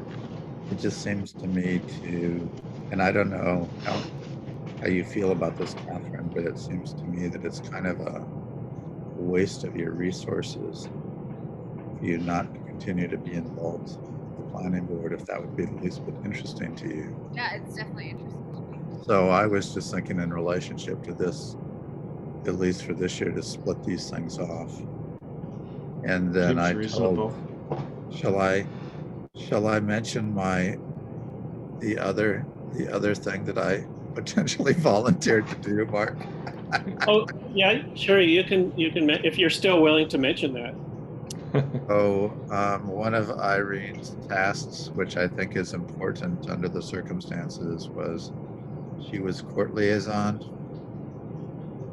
And I would be willing to step into that role potentially, depending upon how many other people are dying to do that.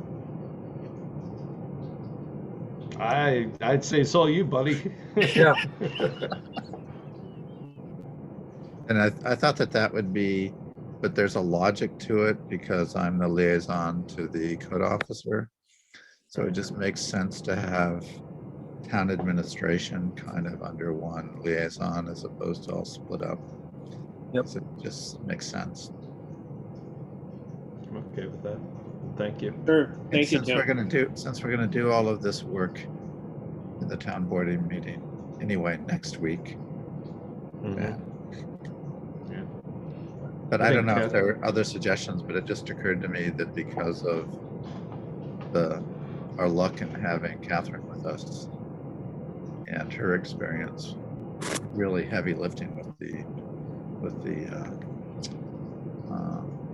planning board, that would just, if she's willing, it would make sense. I fully agree with that. Never keep. Does that sound good to you, Catherine? Just to clarify, for me to do planning or for me to do zoning and just say planning? Planning.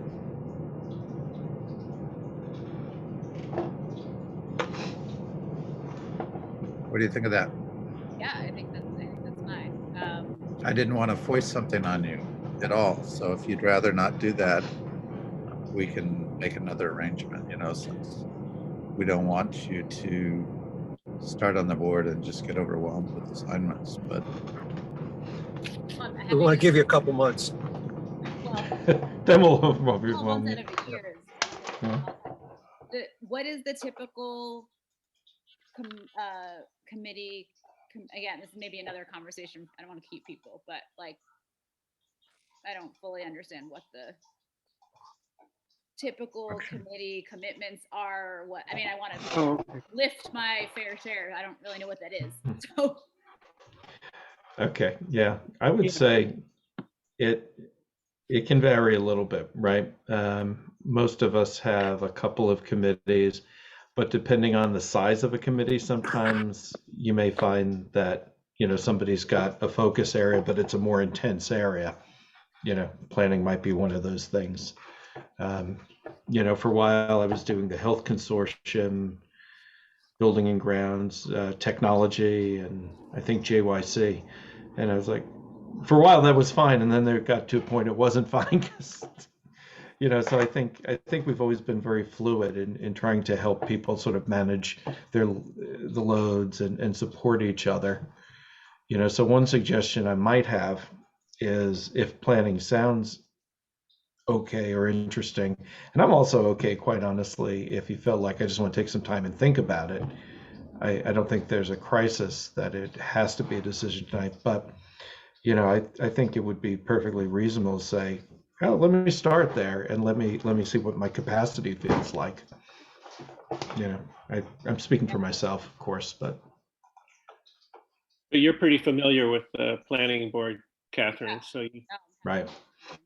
Yeah, it seems like it would be a wonderful fit. I agree. Yep.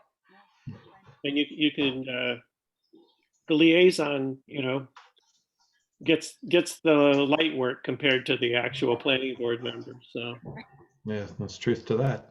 I'm really looking forward to being the liaison to the zoning commission instead of its chair. Yeah. But I'm assuming there's going to be a lot of synergy between the planning board and the zoning commission anyway, so Yeah, I would think. I'll check in. I'm sure I'll be checking in occasionally with them. Great. Okay, that all sounds good to me. I appreciate that. The That one, sounded like a yes. Is that true, or do you want to think about it? I didn't get it, sorry. Hear me? you're really Yeah. hard to hear, Catherine, really. That's so weird. I can hear you now. Yeah, Yeah, that's a yes. okay. Thank you. Thank you. Yeah. The one committee that I've been meaning to, and I'm negligent in getting to it, but is this broadband committee that TCOG is forming. And so it would be good if we had a Caroline, we do need a Caroline representative on that. It doesn't have to be a town board member. I have a suggestion. Okay, I bet I know what you're gonna say, but go for I it. think you do know what I'm going to say. So if I weren't in my last year, I would be interested in that, but I don't think I'm the right person at the moment. I think a person who might be excellent and has a lot of skin in the game is Will Lawrence, actually. I don't know if she's interested, but I think she brings great perspective, both from her technical background, but also from being in an area that's directly impacted by being underserved. And she did express willingness to serve on our town committee. I think she'd be a great voice for us if she would be willing to do it or interested. Secondarily, Irene, but I don't know what Irene's capacity is, Yeah, I think she stepped back for, that's my sense too. for a that reason. She's really. Yeah. So anyway, those are my thoughts. I guess I'll ask other board members if, I don't think you need to be technically, super sophisticated in this, but if there is interest, I just wanted to check. I think I had the same thought as John, that maybe Will, I do think Will has let me know in other conversations that she has time now. She's she's on the planning board now, and she has time to devote to the town, and she's definitely interested in broadband. So, I think it's a no-brainer. okay. Any objections to that? No? I'll if people are agreed, I'll ask Will if she's willing to do that. I think that's awesome. Okay. Great. Okay. Thank you.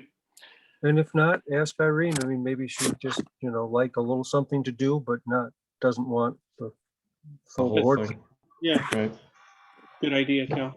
Yeah, while we're talking process, just something that crossed my mind that we could have discussed earlier, but one of the things that we're going to have to decide is how we're appointing a chair of the zoning commission. I mean, I would assume that we will not only appoint members of the zoning commission, but we will select its chair. Is that right? I would have thought it would come directly from the commission itself, So, self-electing one. Yeah, that they would decide on their own. I Chair. mean, the reason that I'm asking, because Mhm. this is going to require a really organized and together person. And if that flounders, we're going to be the ones who are going to have to pick up the pieces in one way or the other. And it would be real easy for a group of people to get together and somebody could just say, oh, I'll be chair. And everybody will say, oh, great. But you hear what I'm just trying to raise? Yeah, no, absolutely. Could that be? What about the chair of the planning board and the site and the review board? Is that chosen by the board, or is that chosen by the group or by the board? Chosen by the town board. Well, I would Is think that then it would be the same process. I didn't think that was the case, but if that's the case, then I agree with Tim. Internal consistency makes sense. Mhm. It is the case. You can look at the I believe you. I just didn't remember it that way. in the planning board enabling law. So, yeah. And Okay. Yeah, I'm okay with that then. It's I mean, it done. might be a non-issue. It could be just a non-issue, but Right. it just occurred to me that we should No, decide. it's good you brought it up. It is good. I Seems think like that's a the good point. chair views Are like different for the chair than for the committee to some degree. I don't know how we'll sort that out, but Well, we could maybe we could incorporate into our interview process that question. You know, one of the things that will happen is that someone will need to be selected as chair from people that are offered a seat on the committee. This is what the role would be. Is it a role you would consider, and what skills do you think you'd bring to it? I mean, if we just look at the planning board, Bill puts in just an awful lot of extra Yeah. time into keeping this thing moving, and I had to do that with the task force. I mean, it really took a lot of time, and I think if you Yeah. don't have that, you're gonna lose a lot of time along the way. Yeah, that's a smart observation, Tim. Yeah. I agree with that. I do too. I'm wondering if we, I mean, now that I would have put that into our resolution. Wonder- we could offer it as a standalone. Or you could just stand alone quite easily Do you want to offer it? next time. Oh, tonight, we're still in session, aren't we? Yes, I would. Yeah. So I Okay. would like to offer a resolution that the town board appoint the chair of the zoning commission. I'll second that. Second by John. Any further discussion? Great. Thank you for bringing it up. All in- And I guess one of the clarifications for this is whether the chair needs to apply for the position, or whether the board could conceivably appoint a chair outside of the, you hear what I'm trying to figure out? Yeah. Yep. In other words, if we come up with a group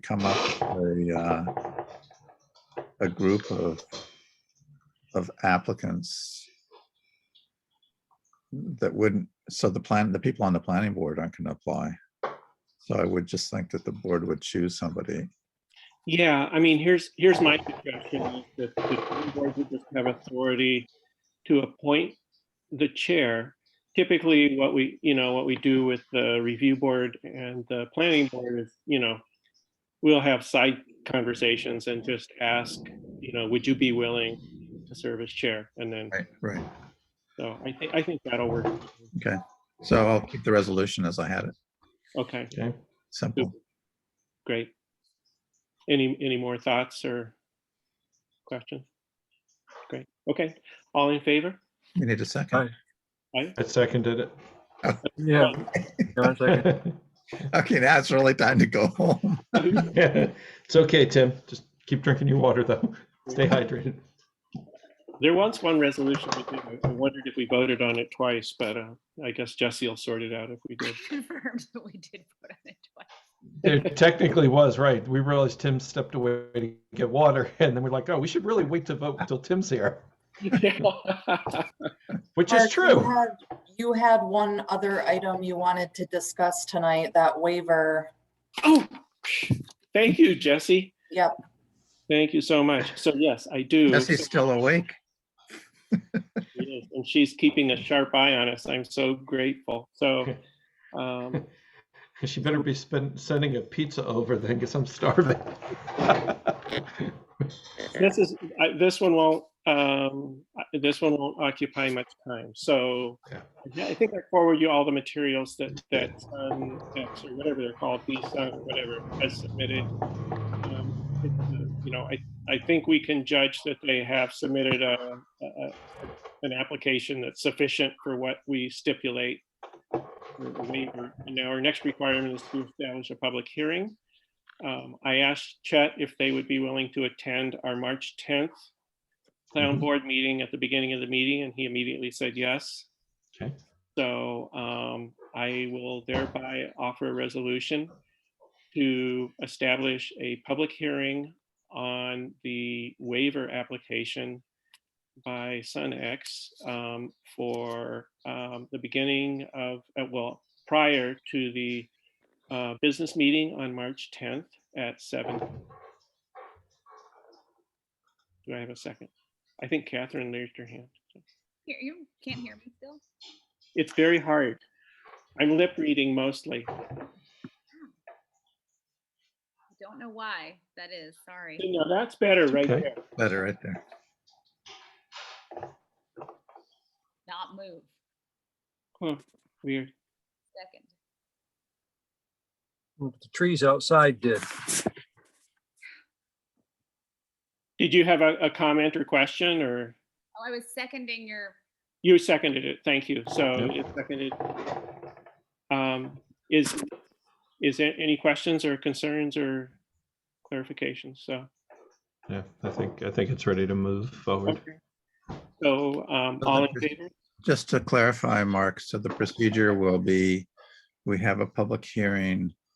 Then my understanding is then we have a certain number of weeks following the public hearing before we make a decision. That's correct, right?